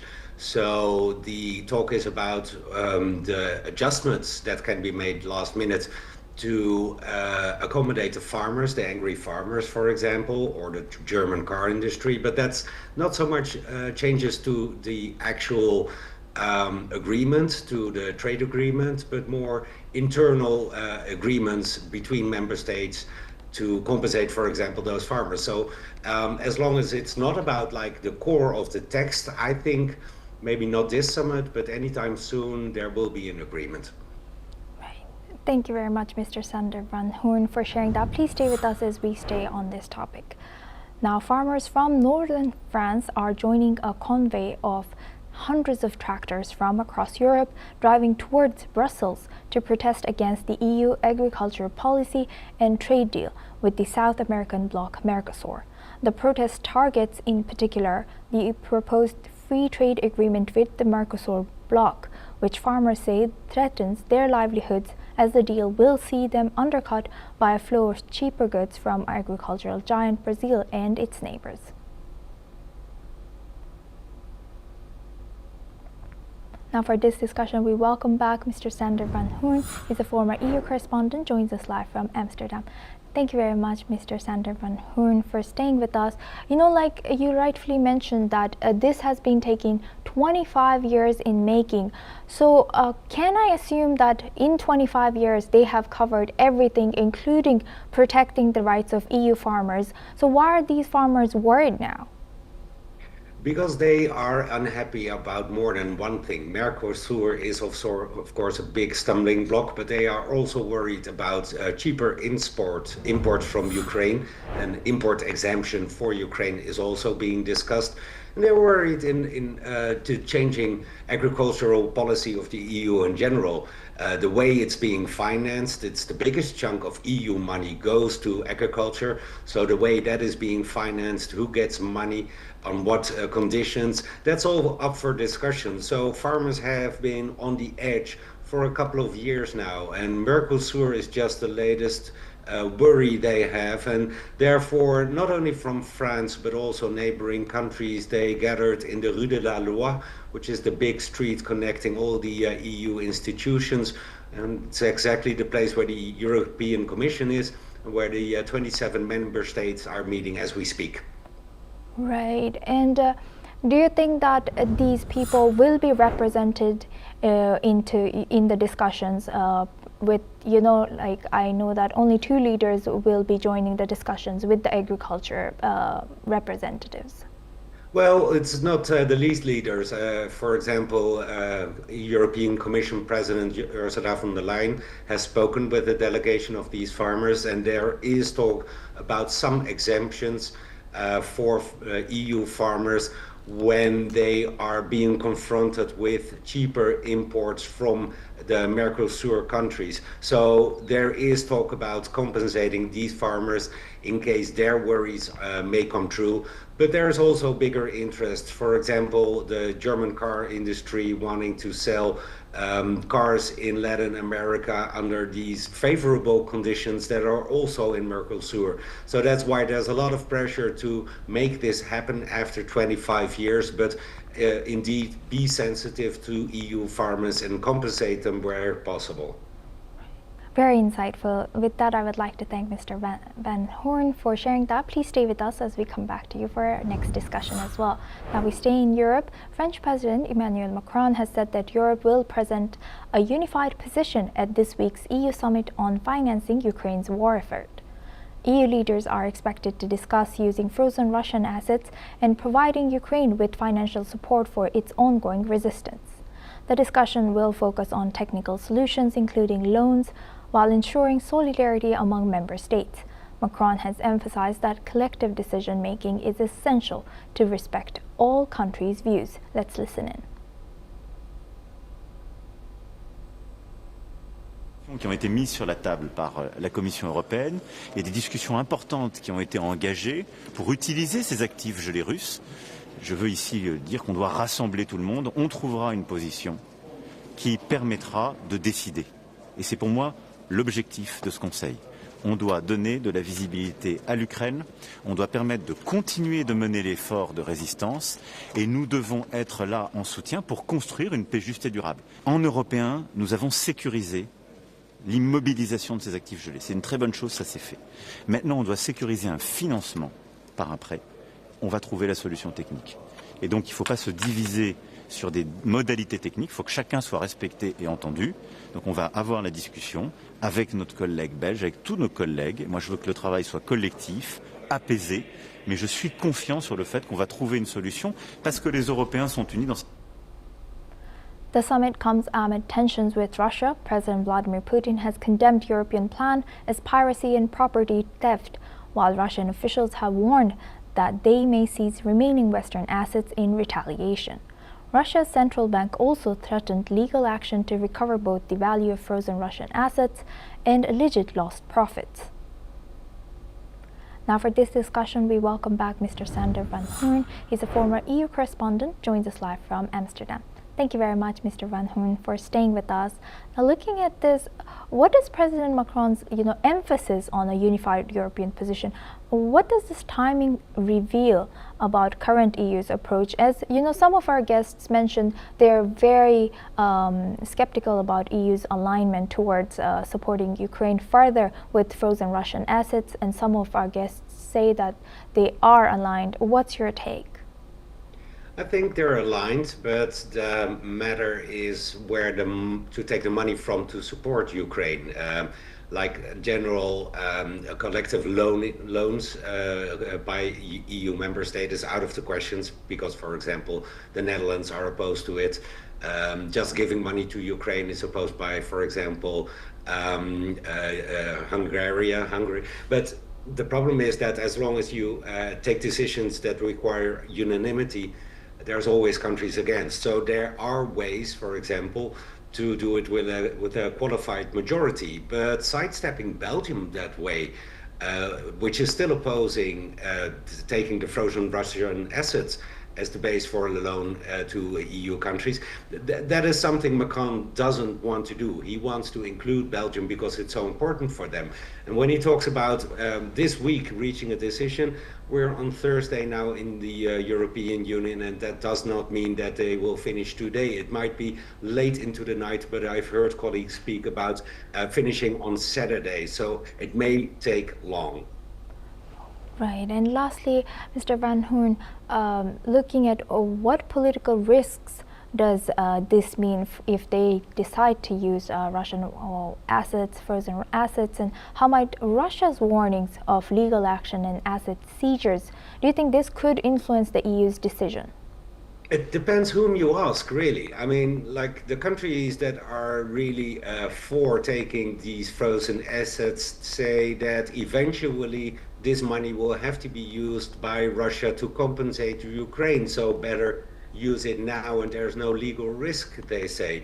Others, however, think that risk is still there, and the risk maybe that the EU may end up having to pay Russia all that money that they take today. So whom is liable at that time? So that is basically a discussion. And there's the more fundamental discussion about stability. When you put money through Europe in a trading system, which is basically what it is, then it should be reliable. You should not have to worry about your assets, whether you're Russia or any other country. It goes to the credibility of the EU as a trading partner, and that's something that worries some people in Brussels as well. So there's more than one way to look at it.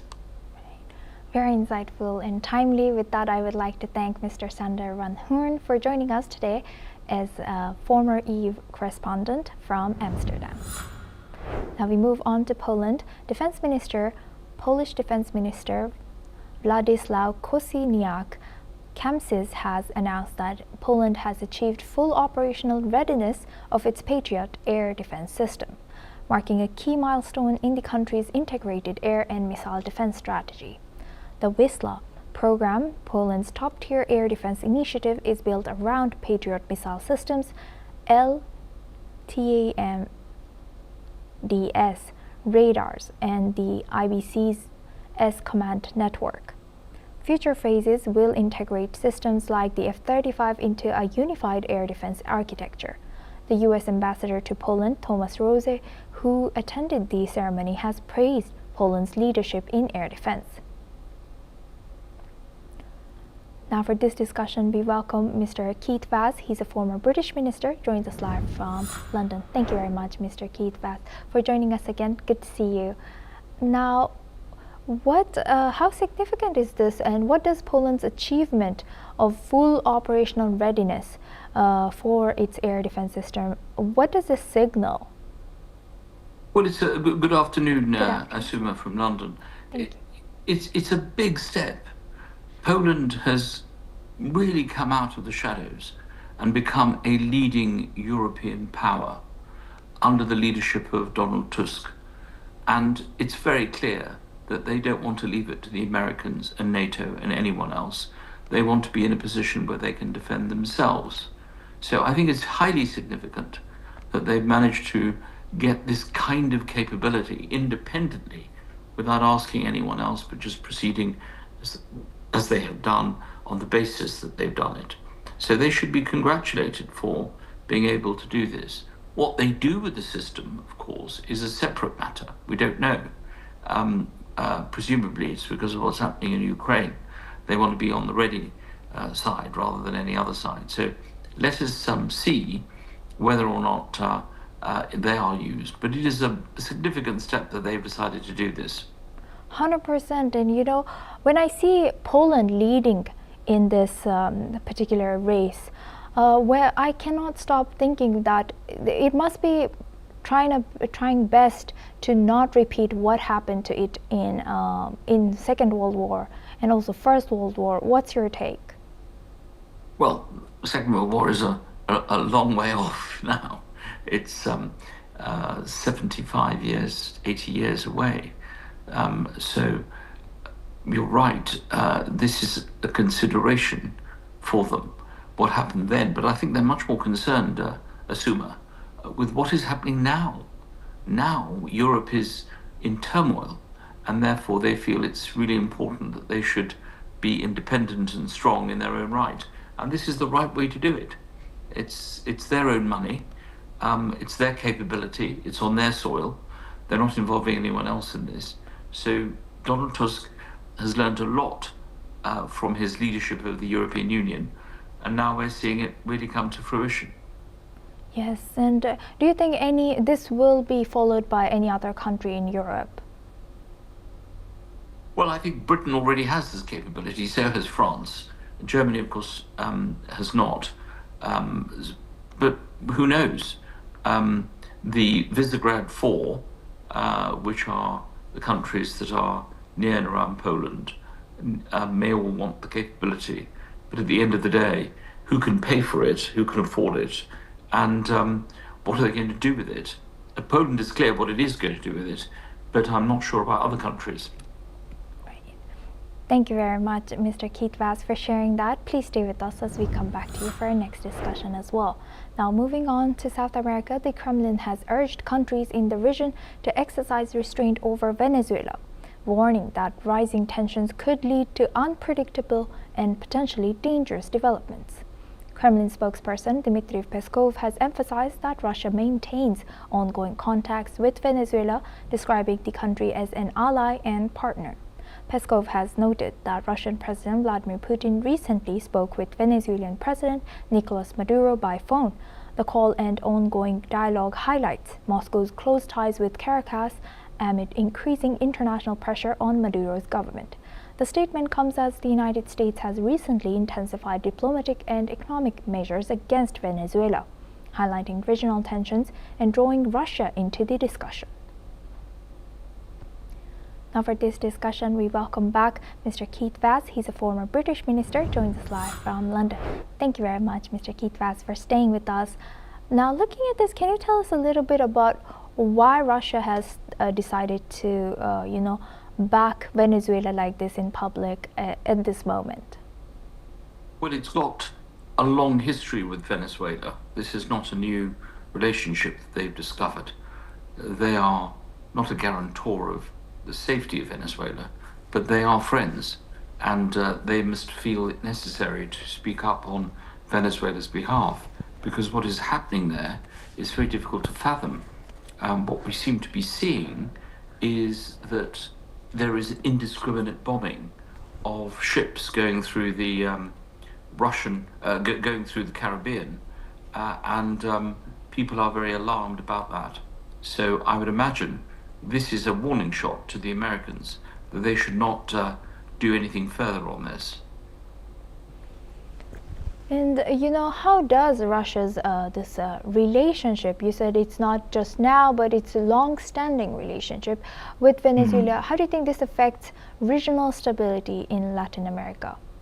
Well, they seem to have the support of they seem to have the support of a number of countries around there, the region. You said Brazil, you're right, Brazil is one of them. Mexico is another.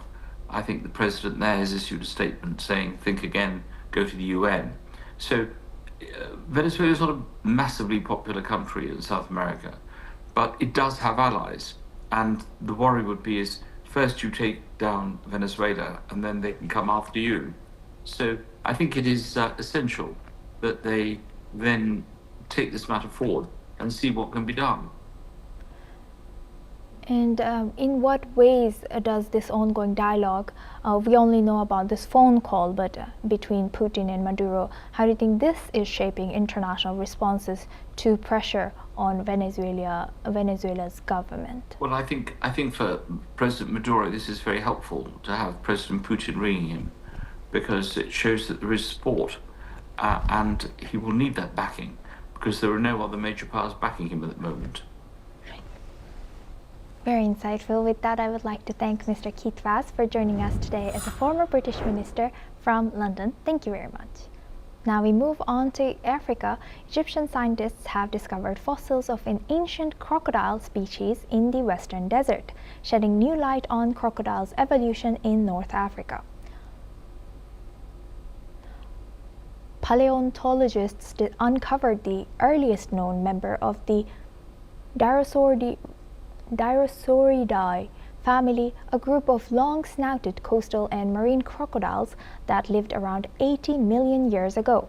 The newly identified species, named Wadisuchus kasabi, was excavated near the Karga Baris oasis. Researchers found partial skulls and snout fragments from 4 individuals at different growth stages. Scientists say the discovery fills a major gap in the fossil record from the late Cretaceous period.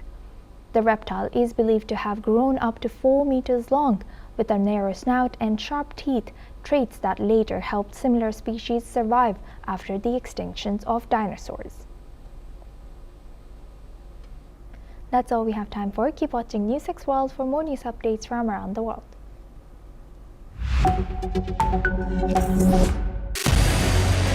What we can do as the Interparliamentary Union to strengthen democracy, to promote human rights, to ensure that humanitarian law is respected.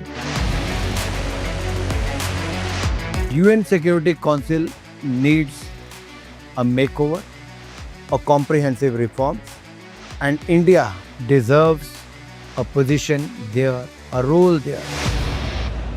Prime Minister Modi during Operation Sindoor made it amply clear that war has never been India's choice. We are with the side of peace. We are neither neutral nor indifferent. We are with peace. We would have dealt with US a whole lot on trade and those kinds of things, and that's not as certain these days. So we have to go back and look at our European partners, our Asian partners. An opportunity to exchange, to have a dialogue, to have a debate on a different perspective on finding the solution of the conflict. First thing that is important to have a common ground, and that we do have with humanitarian laws and human rights, but also to say, okay, what does it mean for us as a country to act on these laws and how can we work together? When we realize that there's something wrong with democracy, the institutions and policies, values come together and we take stock, and it's possible then to improve and chart a new course for democracy. It's the people's right to self-determination, and if they want to be independent, they should be independent. We will not start a war against Greenland.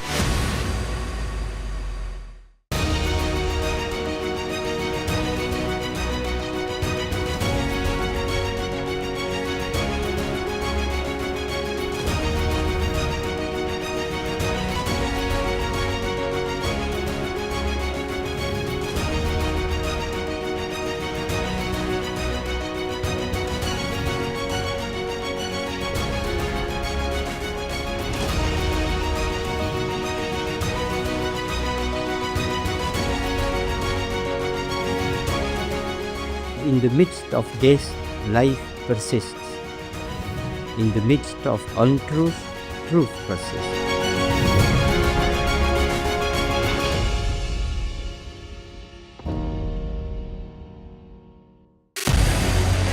What we can do as the Interparliamentary Union to strengthen democracy, to promote human rights, to ensure that humanitarian law is respected.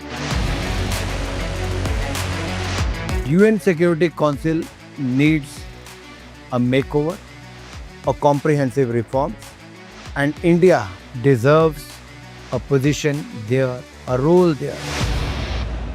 Prime Minister Modi during Operation Sindoor made it amply clear that war has never been India's choice. We are with the side of peace. We are neither neutral nor indifferent. We are with peace.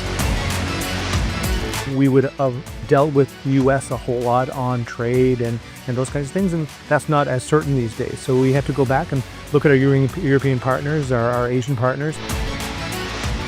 An opportunity to exchange, to have a dialogue, to have a debate on a different perspective on finding the solution of the conflict. First thing that is important to have a common ground, and that we do have with humanitarian laws and human rights, but also to say, okay, what does it mean for us as a country to act on these laws and how can we work together? When we realize that there's something wrong with democracy, the institutions and policies, values come together and we take stock, and it's possible then to improve and chart a new course for democracy. It's the people's right to self-determination, and if they want to be independent, they should be independent. We will not start a war against Greenland.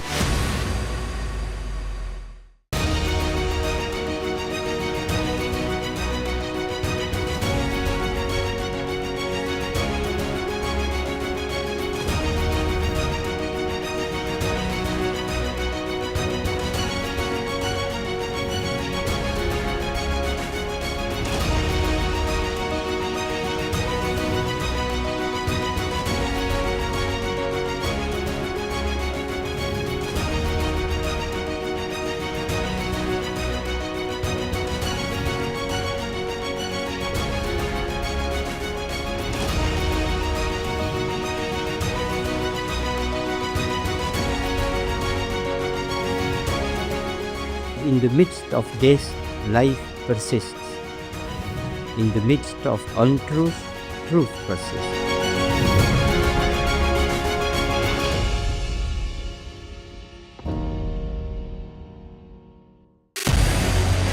What we can do as the Interparliamentary Union to strengthen democracy, to promote human rights, to ensure that humanitarian law is respected. UN Security Council needs a makeover, a comprehensive reform, and India deserves a position there, a role there. Prime Minister Modi during Operation Sindoor made it amply clear that war has never been India's choice. We are with the side of peace. We are neither neutral nor indifferent. We are with peace. We would have dealt with US a whole lot on trade and those kinds of things, and that's not as certain these days. So we have to go back and look at our European partners, our Asian partners. An opportunity to exchange, to have a dialogue, to have a debate on a different perspective on finding the solution of the conflict. First thing that is important to have a common ground, and that we do have with humanitarian laws and human rights, but also to say, okay, what does it mean for us as a country to act on these laws and how can we work together? When we realize that there's something wrong with democracy, the institutions and policies, values come together and we take stock, and it's possible then to improve and chart a new course for democracy. It's the people's right to self-determination, and if they want to be independent, they should be independent. We will not start a war against Greenland.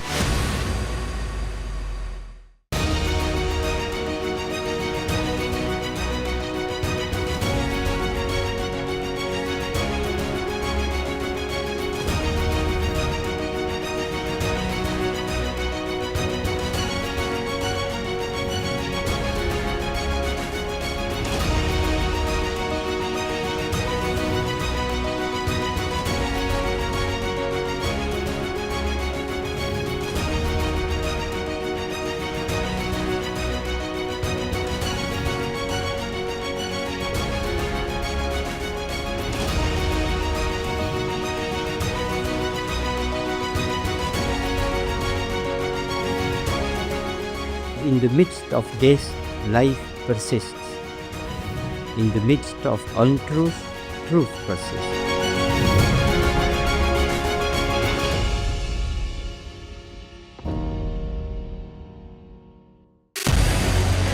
What we can do as the Interparliamentary Union to strengthen democracy, to promote human rights, to ensure that humanitarian law is respected. UN Security Council needs a makeover, a comprehensive reform, and India deserves a position there, a role there. Prime Minister Modi during Operation Sindoor made it amply clear that war has never been India's choice. We are with the side of peace. We are neither neutral nor indifferent. We are with peace.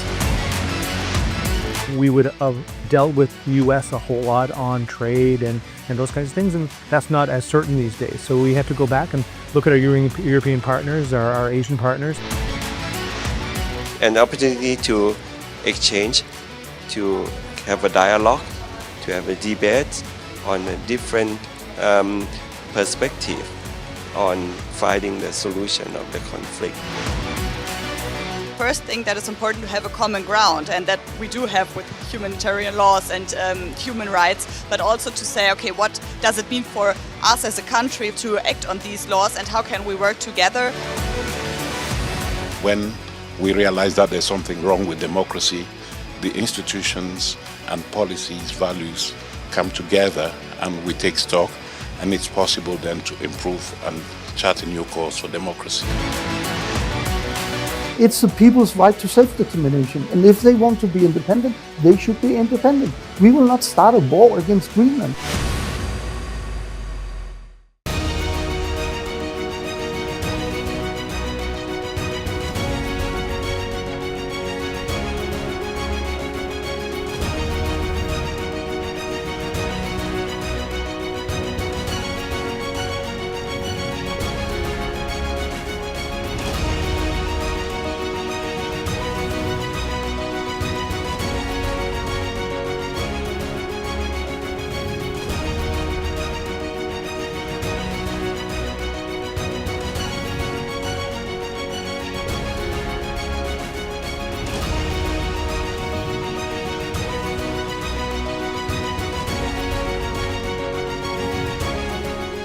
in the midst of this, life persists. In the midst of untruth, truth persists.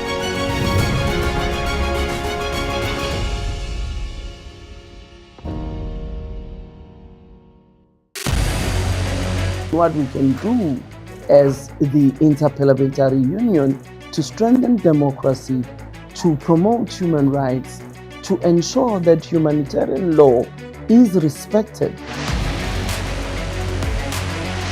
UN Security Council needs a makeover, a comprehensive reform, and India deserves a position there, a role there. Prime Minister Modi during Operation Sindoor made it amply clear that war has never been India's choice. We are with the side of peace. We are neither neutral nor indifferent. We are with peace.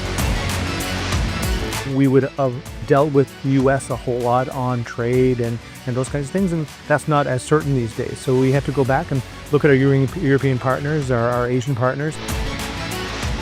An opportunity to exchange, to have a dialogue, to have a debate on a different perspective on finding the solution of the conflict. First thing that is important to have a common ground, and that we do have with humanitarian laws and human rights, but also to say, okay, what does it mean for us as a country to act on these laws and how can we work together?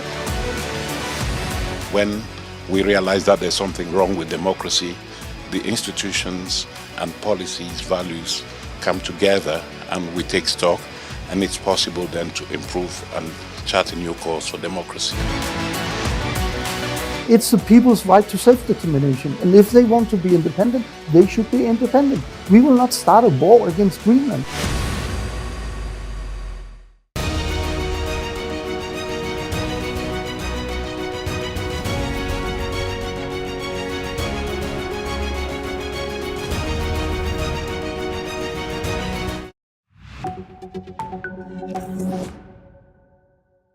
Hello and welcome. I'm Kriti Mehta and you're watching the World Report on NewsX World.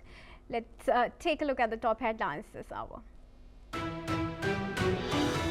European Union reaches a deal to provide Ukraine with 90 billion euros for 2026 to 27 after failing to agree on using frozen Russian assets to reconstruct war-torn nation.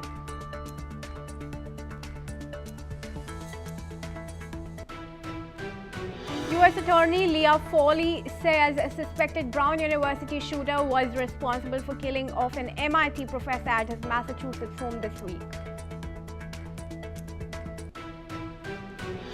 Australian Prime Minister announces national buyback plan for firearms in a bid to get more guns off the streets in Bondi Beach shooting attack aftermath. Albanese said the scheme would buy surplus, newly banned and illegal firearms. Unrest grips Bangladesh after the death of student leader Osman Hadi, who succumbed to injuries sustained in an assassination attempt. Thousands take to streets calling for an arrest of those behind the killing.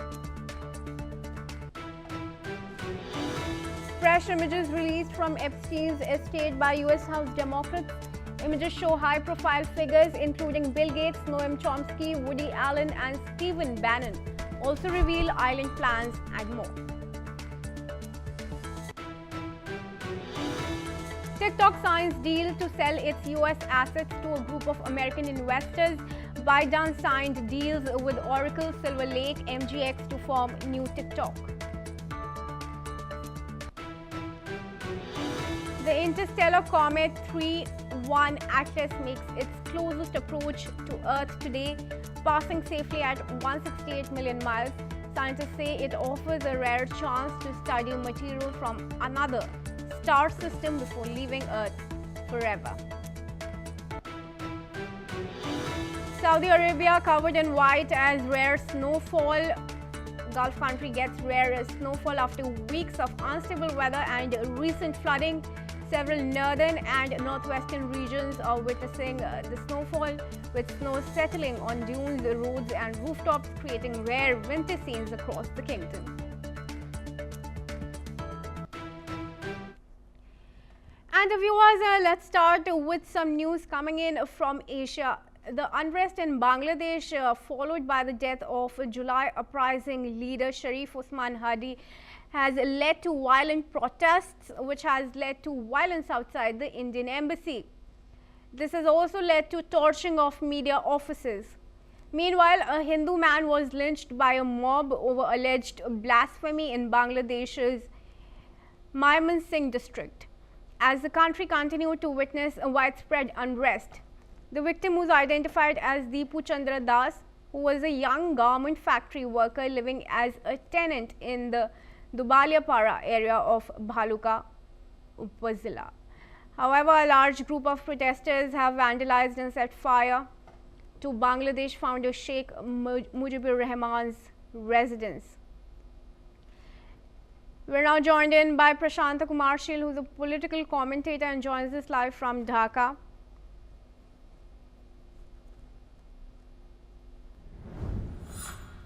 All right. Yes.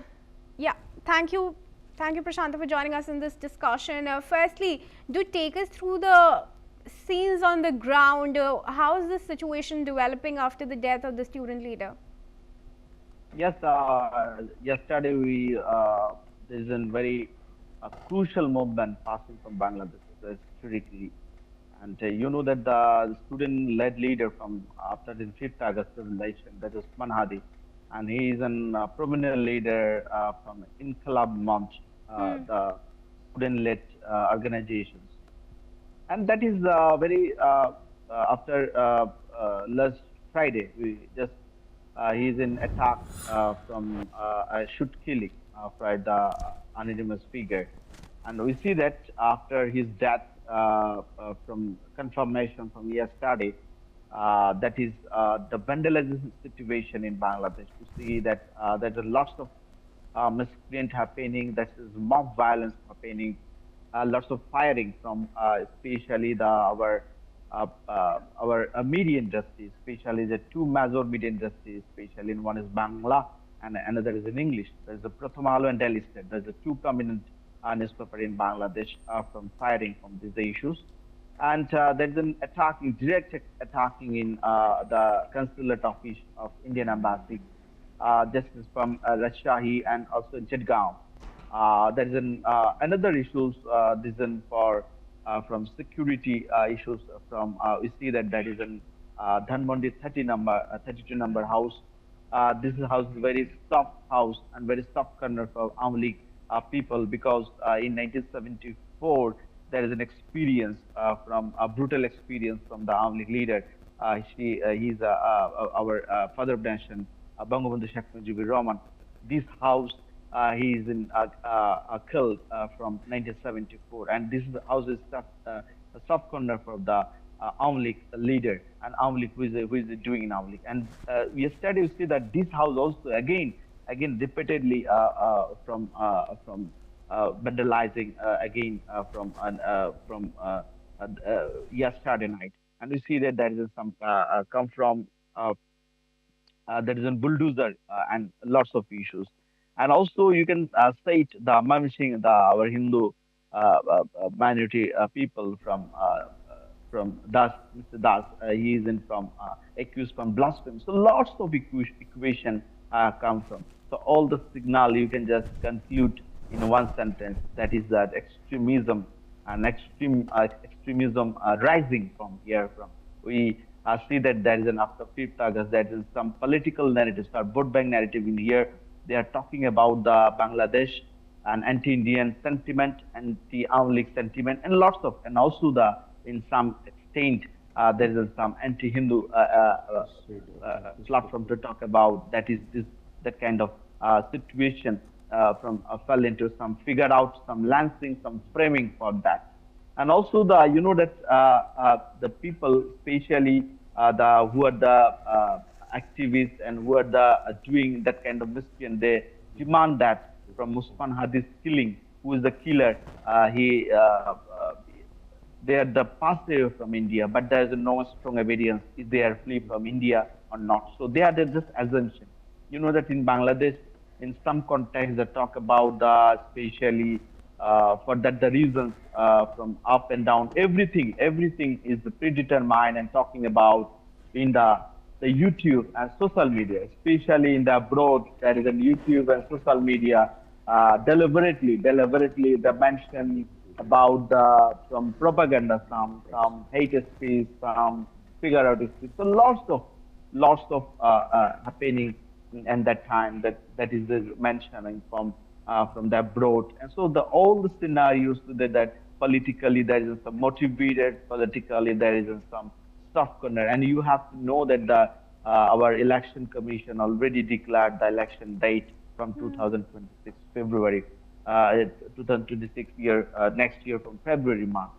But we see that after the in front of election, we say that some the political there's some hazardous situation from Bangladesh, especially Dhaka. So my particular observation, the Hadi is the fastest wedding yesterday in Singapore, and when his dead body is come to in Dhaka. So what is the situation writing? Is this the very perfect way, or it is very another hazardous situation in the next waiting from confronted? So all are waiting very much shocking to know that special the minority people or Hindus people are afraid of that kind of thinking. They are just talking about that, oh, this is very perfect or not perfect. This is very much happening or not happening for the issue. So all are the Prashanta, also give us a sense of whether the elections that are due in February can be held in a fair, free manner at all now. Give us a foresight of which parties are likely to contest and where is support going to go the most?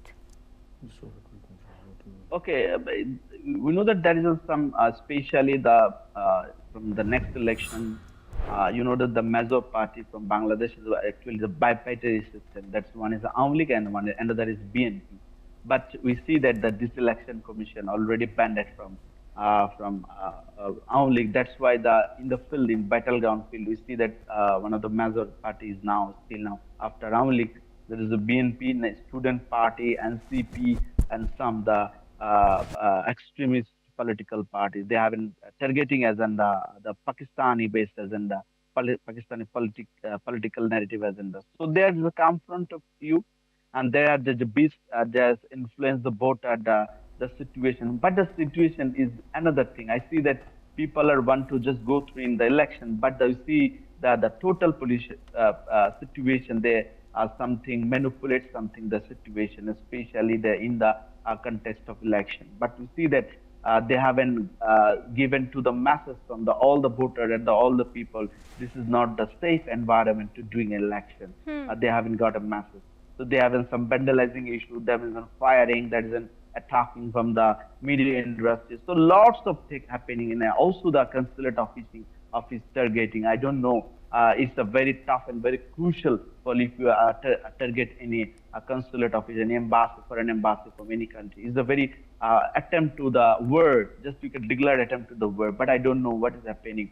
But total the situation, I think some dividend should be gone the present government if they haven't showed that is very much rustic and rush situation that the president who want to cherish the dream to stay another 4 years, 5 years, 6 years. So they have to mandate for that because they have to say that this is not for enough time to go for selection, just to hold if the situation is controlled, and then we have a turnover to election. So this is one of the concerning issues because people want to know where the election and something. Also, as far as the current unrest is concerned, do take us through the police action and BDR. So lots of thinking there is available, but the situation you can from that kind of mob violence, is it you are to be able or you are not to be able?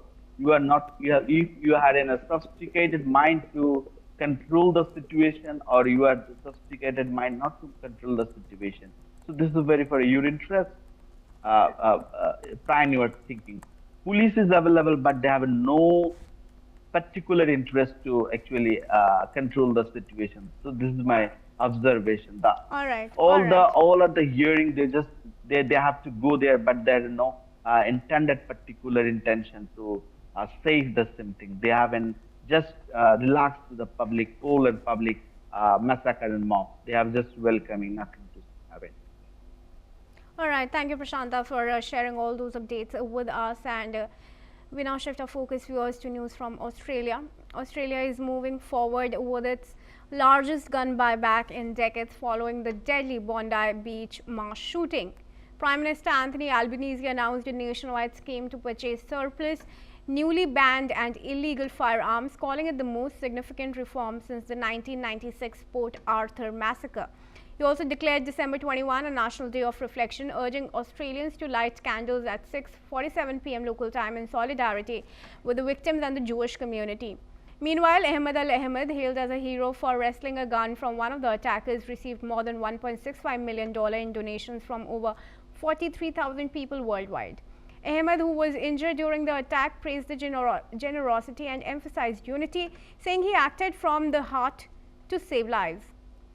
And joining me in this discussion is retired Major General Sudhakarji, who is an international relations and defense expert, joins us from New Delhi. Thank you, retired Major General, for joining us this morning at NewsX World. Sudhakarji, do you think there's an increased focus on gun laws when it should also be on terrorism and anti-Semitism that is brewing in Australia?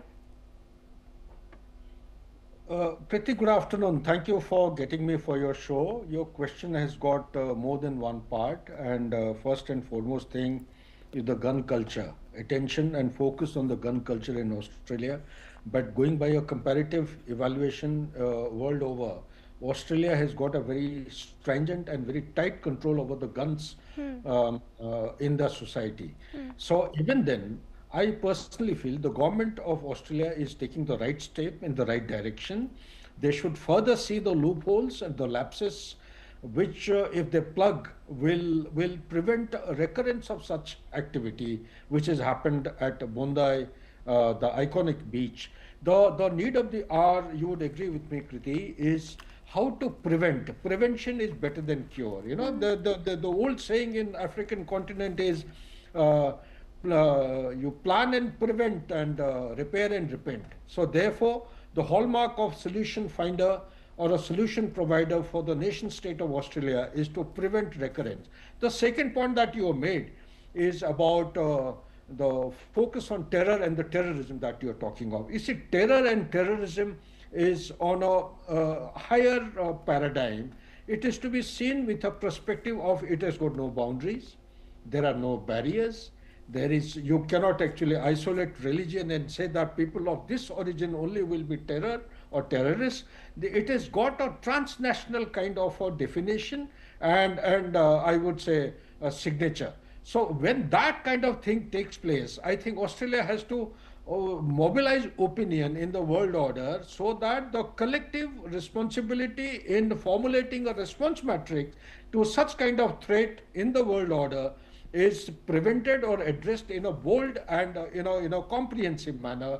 No shortcut, no different kinds of definition, no different kinds of counter strategy is going to help. Anyone who kills an innocent man who's unarmed in an unpredictable environment, I personally feel he or she should be held accountable under the heading of terrorism. And when you talk about terror and terrorism and terrorist, you see, the difference has to be understood very clearly. A terror in one country or the terrorist one country cannot be a freedom fighter in the other country and hence given sanctuary and shelter like it is happening. A terror in India or terrorist is being given sanctuary in country like Canada and USA. Pannu is there, he's got the dual citizenship, so he's given sanctuary and shelter. But whereas in India, he's got Interpol red collar notices, and we have all the evidences given to both the countries.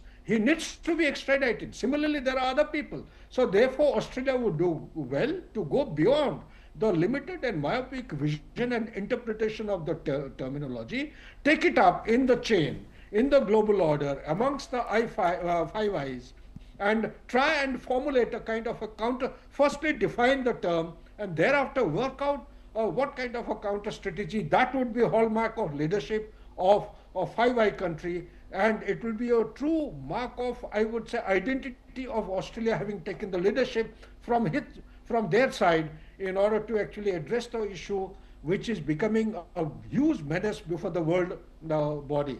And with that, I would say that NewsX World is actually picked up the right thing and tried to send a very direct message to people who matter to take a decision on the subject and form a counter strategy to effectively address these kind of threats in the world order. Back to you, Kriti. Sudhakarji, would you also say that it is time now for Australia to join the global chorus to fight against extremist jihadists? Well said, Kriti. I must compliment once again. You see, people have not understood. We need to join the dots in a bigger picture. The bigger picture is sooner or later we'll come to a very convincing kind of a finding that all these things are related to radicalization. Now, what is radicalization is not understood by people. Who's behind the radicalization? That also is not understood. Muslim Brotherhood, which took birth in Egypt in 1928, thereafter fanned out all over the Middle East, thereafter playing havoc in Europe today, the Arabic countries who are supposed to be supporter of the Muslim Brotherhood, they have banned the organization. What is stopping country like Australia and the world body or the global order to ban Muslim Brotherhood? What is happening in Bangladesh? Nobody has understood that the primary agency which is responsible to spread radicalization is none other than Muslim Brotherhood with the support of Qatar, and Turkey is actually spearheading the movement to become the leader of the Ummah. There is a contestation between Saudi Arabia, Iran and Turkey to be the leader of Islamic world. That is why Turkey is trying to show its face everywhere. So we need to identify the real problem and address it accordingly. All right. Thank you, Major General, for weighing in your opinion on this. But do continue to stay on with us. Let's also track some news from the Brown University shooting now. Viewers, Providence police officials have confirmed the details of the Brown University shooting suspect, who has been identified as a 48-year-old Claudio Manuel Neves Valente. Police officials also report that the suspect was a Portuguese national who had come to the US on F1 visa and later obtained permanent legal status. Following the suspect identity disclosures, Secretary of Homeland Security Kristi Noem has announced that the Trump administration will be putting a pause on its diversity visa lottery program, which she claims was used by the suspect to enter the US back in 2017. Now, this diversity lottery program, launched in 1990s, offers 50,000 visas every year to people from countries which have relatively low rates of immigration to the US. Millions of people reportedly apply for visas through the program, and the recipients are finalized at random using a lottery. US President Donald Trump has been a long-term critic of the diversity visa lottery program.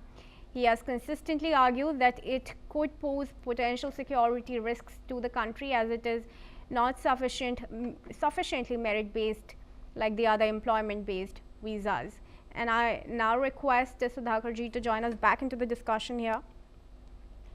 Retired Major General, now another shooting incident at Brown University, and Trump seems to have gotten a good reason to go on with his anti-immigration, anti-diversity programs.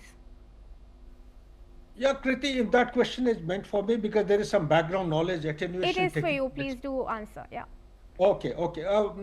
Yes, going on the face value.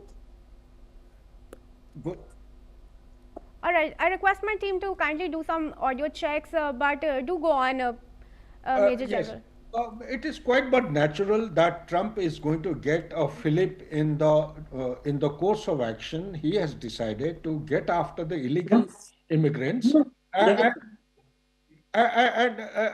the fact of the matter remains that this particular Brown University killing has to be gone into detail. Two different people, students, they have been killed, and at different locations, and by a person who has had his schooling in Portugal. He's from Portugal, by the way, and he came into USA, had his education, and he has picked up the gun and managed to penetrate into the system and killed very innocent people. This is not on. Cannot be accepted. So how do you prevent it? Do you prevent it successfully and effectively by getting after the illegal immigrant? I don't think so. The response matrix which Donald Trump is adopting, I find, in my opinion, as a military man, has to be much more objective. They need to go more into the detail. Where is the lacuna which has been taken advantage of by this particular man? And he has created an unprecedented history in having gone into the system, and he's found dead. The worst thing is that the assailant or the attacker is found dead today. How is it possible that he's killed, or who has killed him? Has he killed himself? That is what the source is saying. So, having seen all this, why should he kill himself? Why did he kill the innocent students? Did he have any kind of objective behind it, intention behind it? What was his agenda? So these are the issues which he has to go in to have some meaningful, justifiable decisions against the illegal immigrant, so-called, that he is so adamant about, in order to push them out from the country, because that is going to antagonize people. That will actually encourage these same people to come back to US by different means. Radicalization does not require physical education. Internet and social media is good enough. The people, the citizen of USA are getting radicalized. That is what he should be fearful of and taking preventive action in a long-term measure. And to sum it up, Kriti, if you allow me, just a minute, that every problem must be analyzed from the perspective of short-term, medium-term and long-term. There is some talking behind going on. Anyway, if I am audible, short, medium and term, this menace of illegal immigration taking place, that can be addressed by identifying the core issue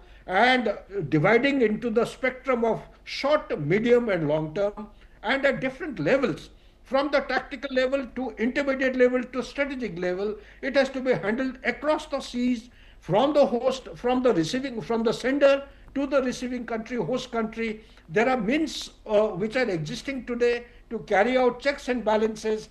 They also have to be gone into, not the way the immigrants are being thrown back from USA back to their parent country. This is definitely going to antagonize the countries in the world, which will go against USA, which is not desirable at this point in time. I think much more homework needs to be done by USA in order to address it much more effectively and in a very comprehensive manner. Back to you. All right. Thank you very much, Major General, for joining me in this discussion and weighing in your opinion.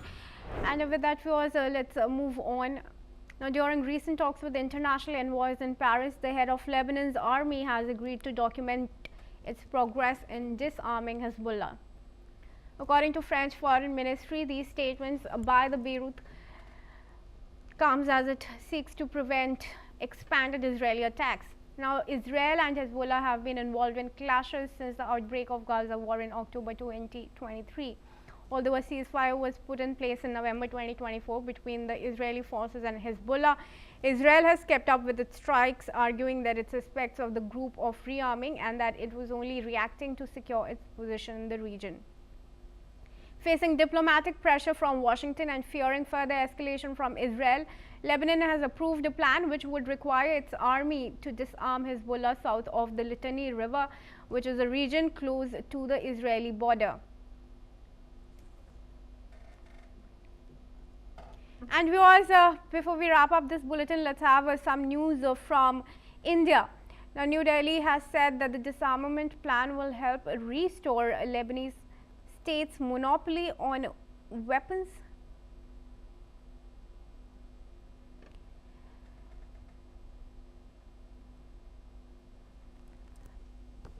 All right, viewers, beg your pardon.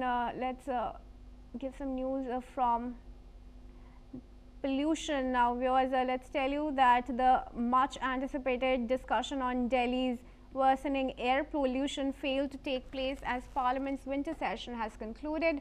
Lawmakers had planned to address the severe smog enveloping the national capital of India, with Congress leaders including Priyanka Gandhi pushing for an urgent debate. Sources said the House environment was not congenial for the discussion amid heated arguments over the G Ramji bill passed in Lok Sabha and later cleared in Rajya Sabha.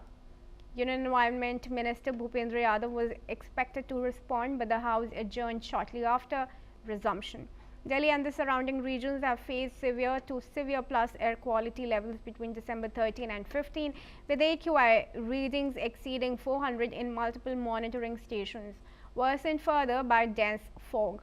According to reports, the pollution discussions are unlikely before the 2026 budget session, leaving the capital's air quality crisis unresolved for months to come. And I'm now joined in by Professor Dr. GVR Shastri, who is a political analyst and joins us live from New Delhi. Thank you, Dr. Shastri, for joining us in this discussion. Yeah, thank you. Thank you very much for allowing me to join. Yeah. Now, air quality this year has been the worst since 2018 in the national capital. The winter session of Parliament has concluded with no concrete plan of action or discussion. We have short-term solutions year after year, but no long-term fixes. No declaration of health emergency. What steps is the government really taking? We also had this suggestion and advice from China. Is anybody paying heed to the deteriorating situation of the national capital?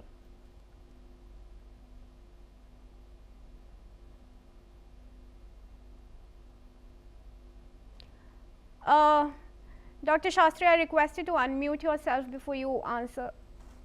Thank you very much. Well, the issue is very simple. It's not as simple. We all are in the entire the city is in the grips of the pollution. Air quality index is so high. It's really terrible. And it's not a political issue that the political parties must answer. It is absolutely an issue of the concern for the entire city and the nation. So these kind of things we need to address in a systematic manner. And the will should be there, the political will for all the political parties.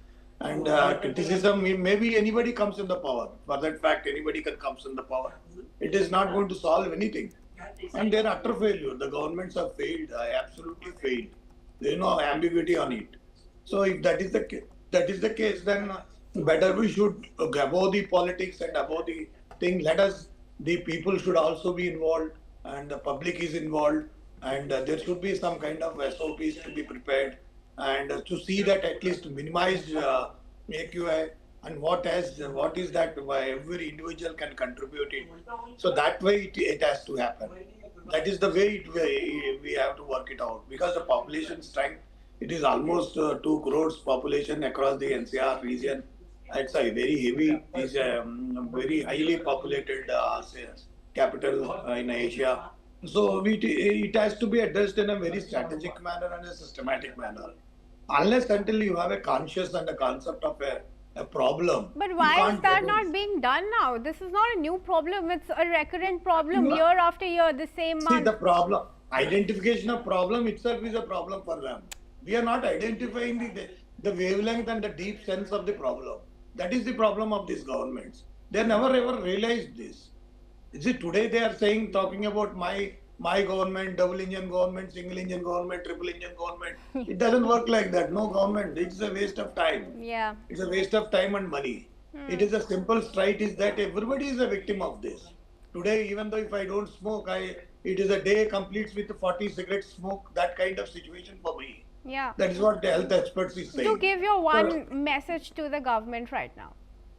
That message is clear, loud and clear to the government is that, you have to remove as a political sense. It's not a political sense or a political activities or something that you are addressing in the political. No, it is a national importance and that the population is at stake and the people are so concerned and including everybody is concerned.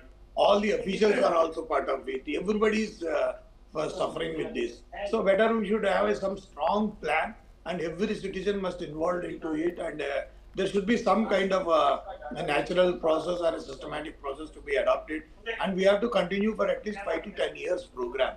That kind of program, 5 to 10 years program that strictly we adhere and implement it, then I think somehow we will come out of this situation. All right. Thank you, Dr. Shastri, for joining us in this discussion. And with that, viewers, it's a wrap on this edition of the World Report. But do stay tuned to NewsX World for all international news updates.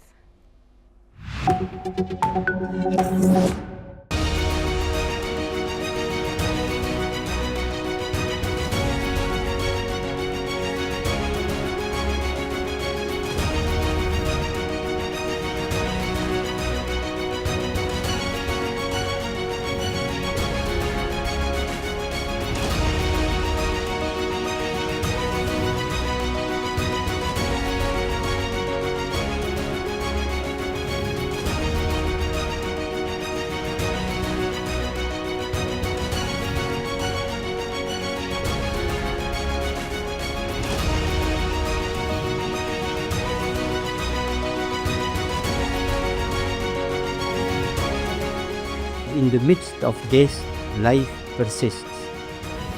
In the midst of untruth, truth persists.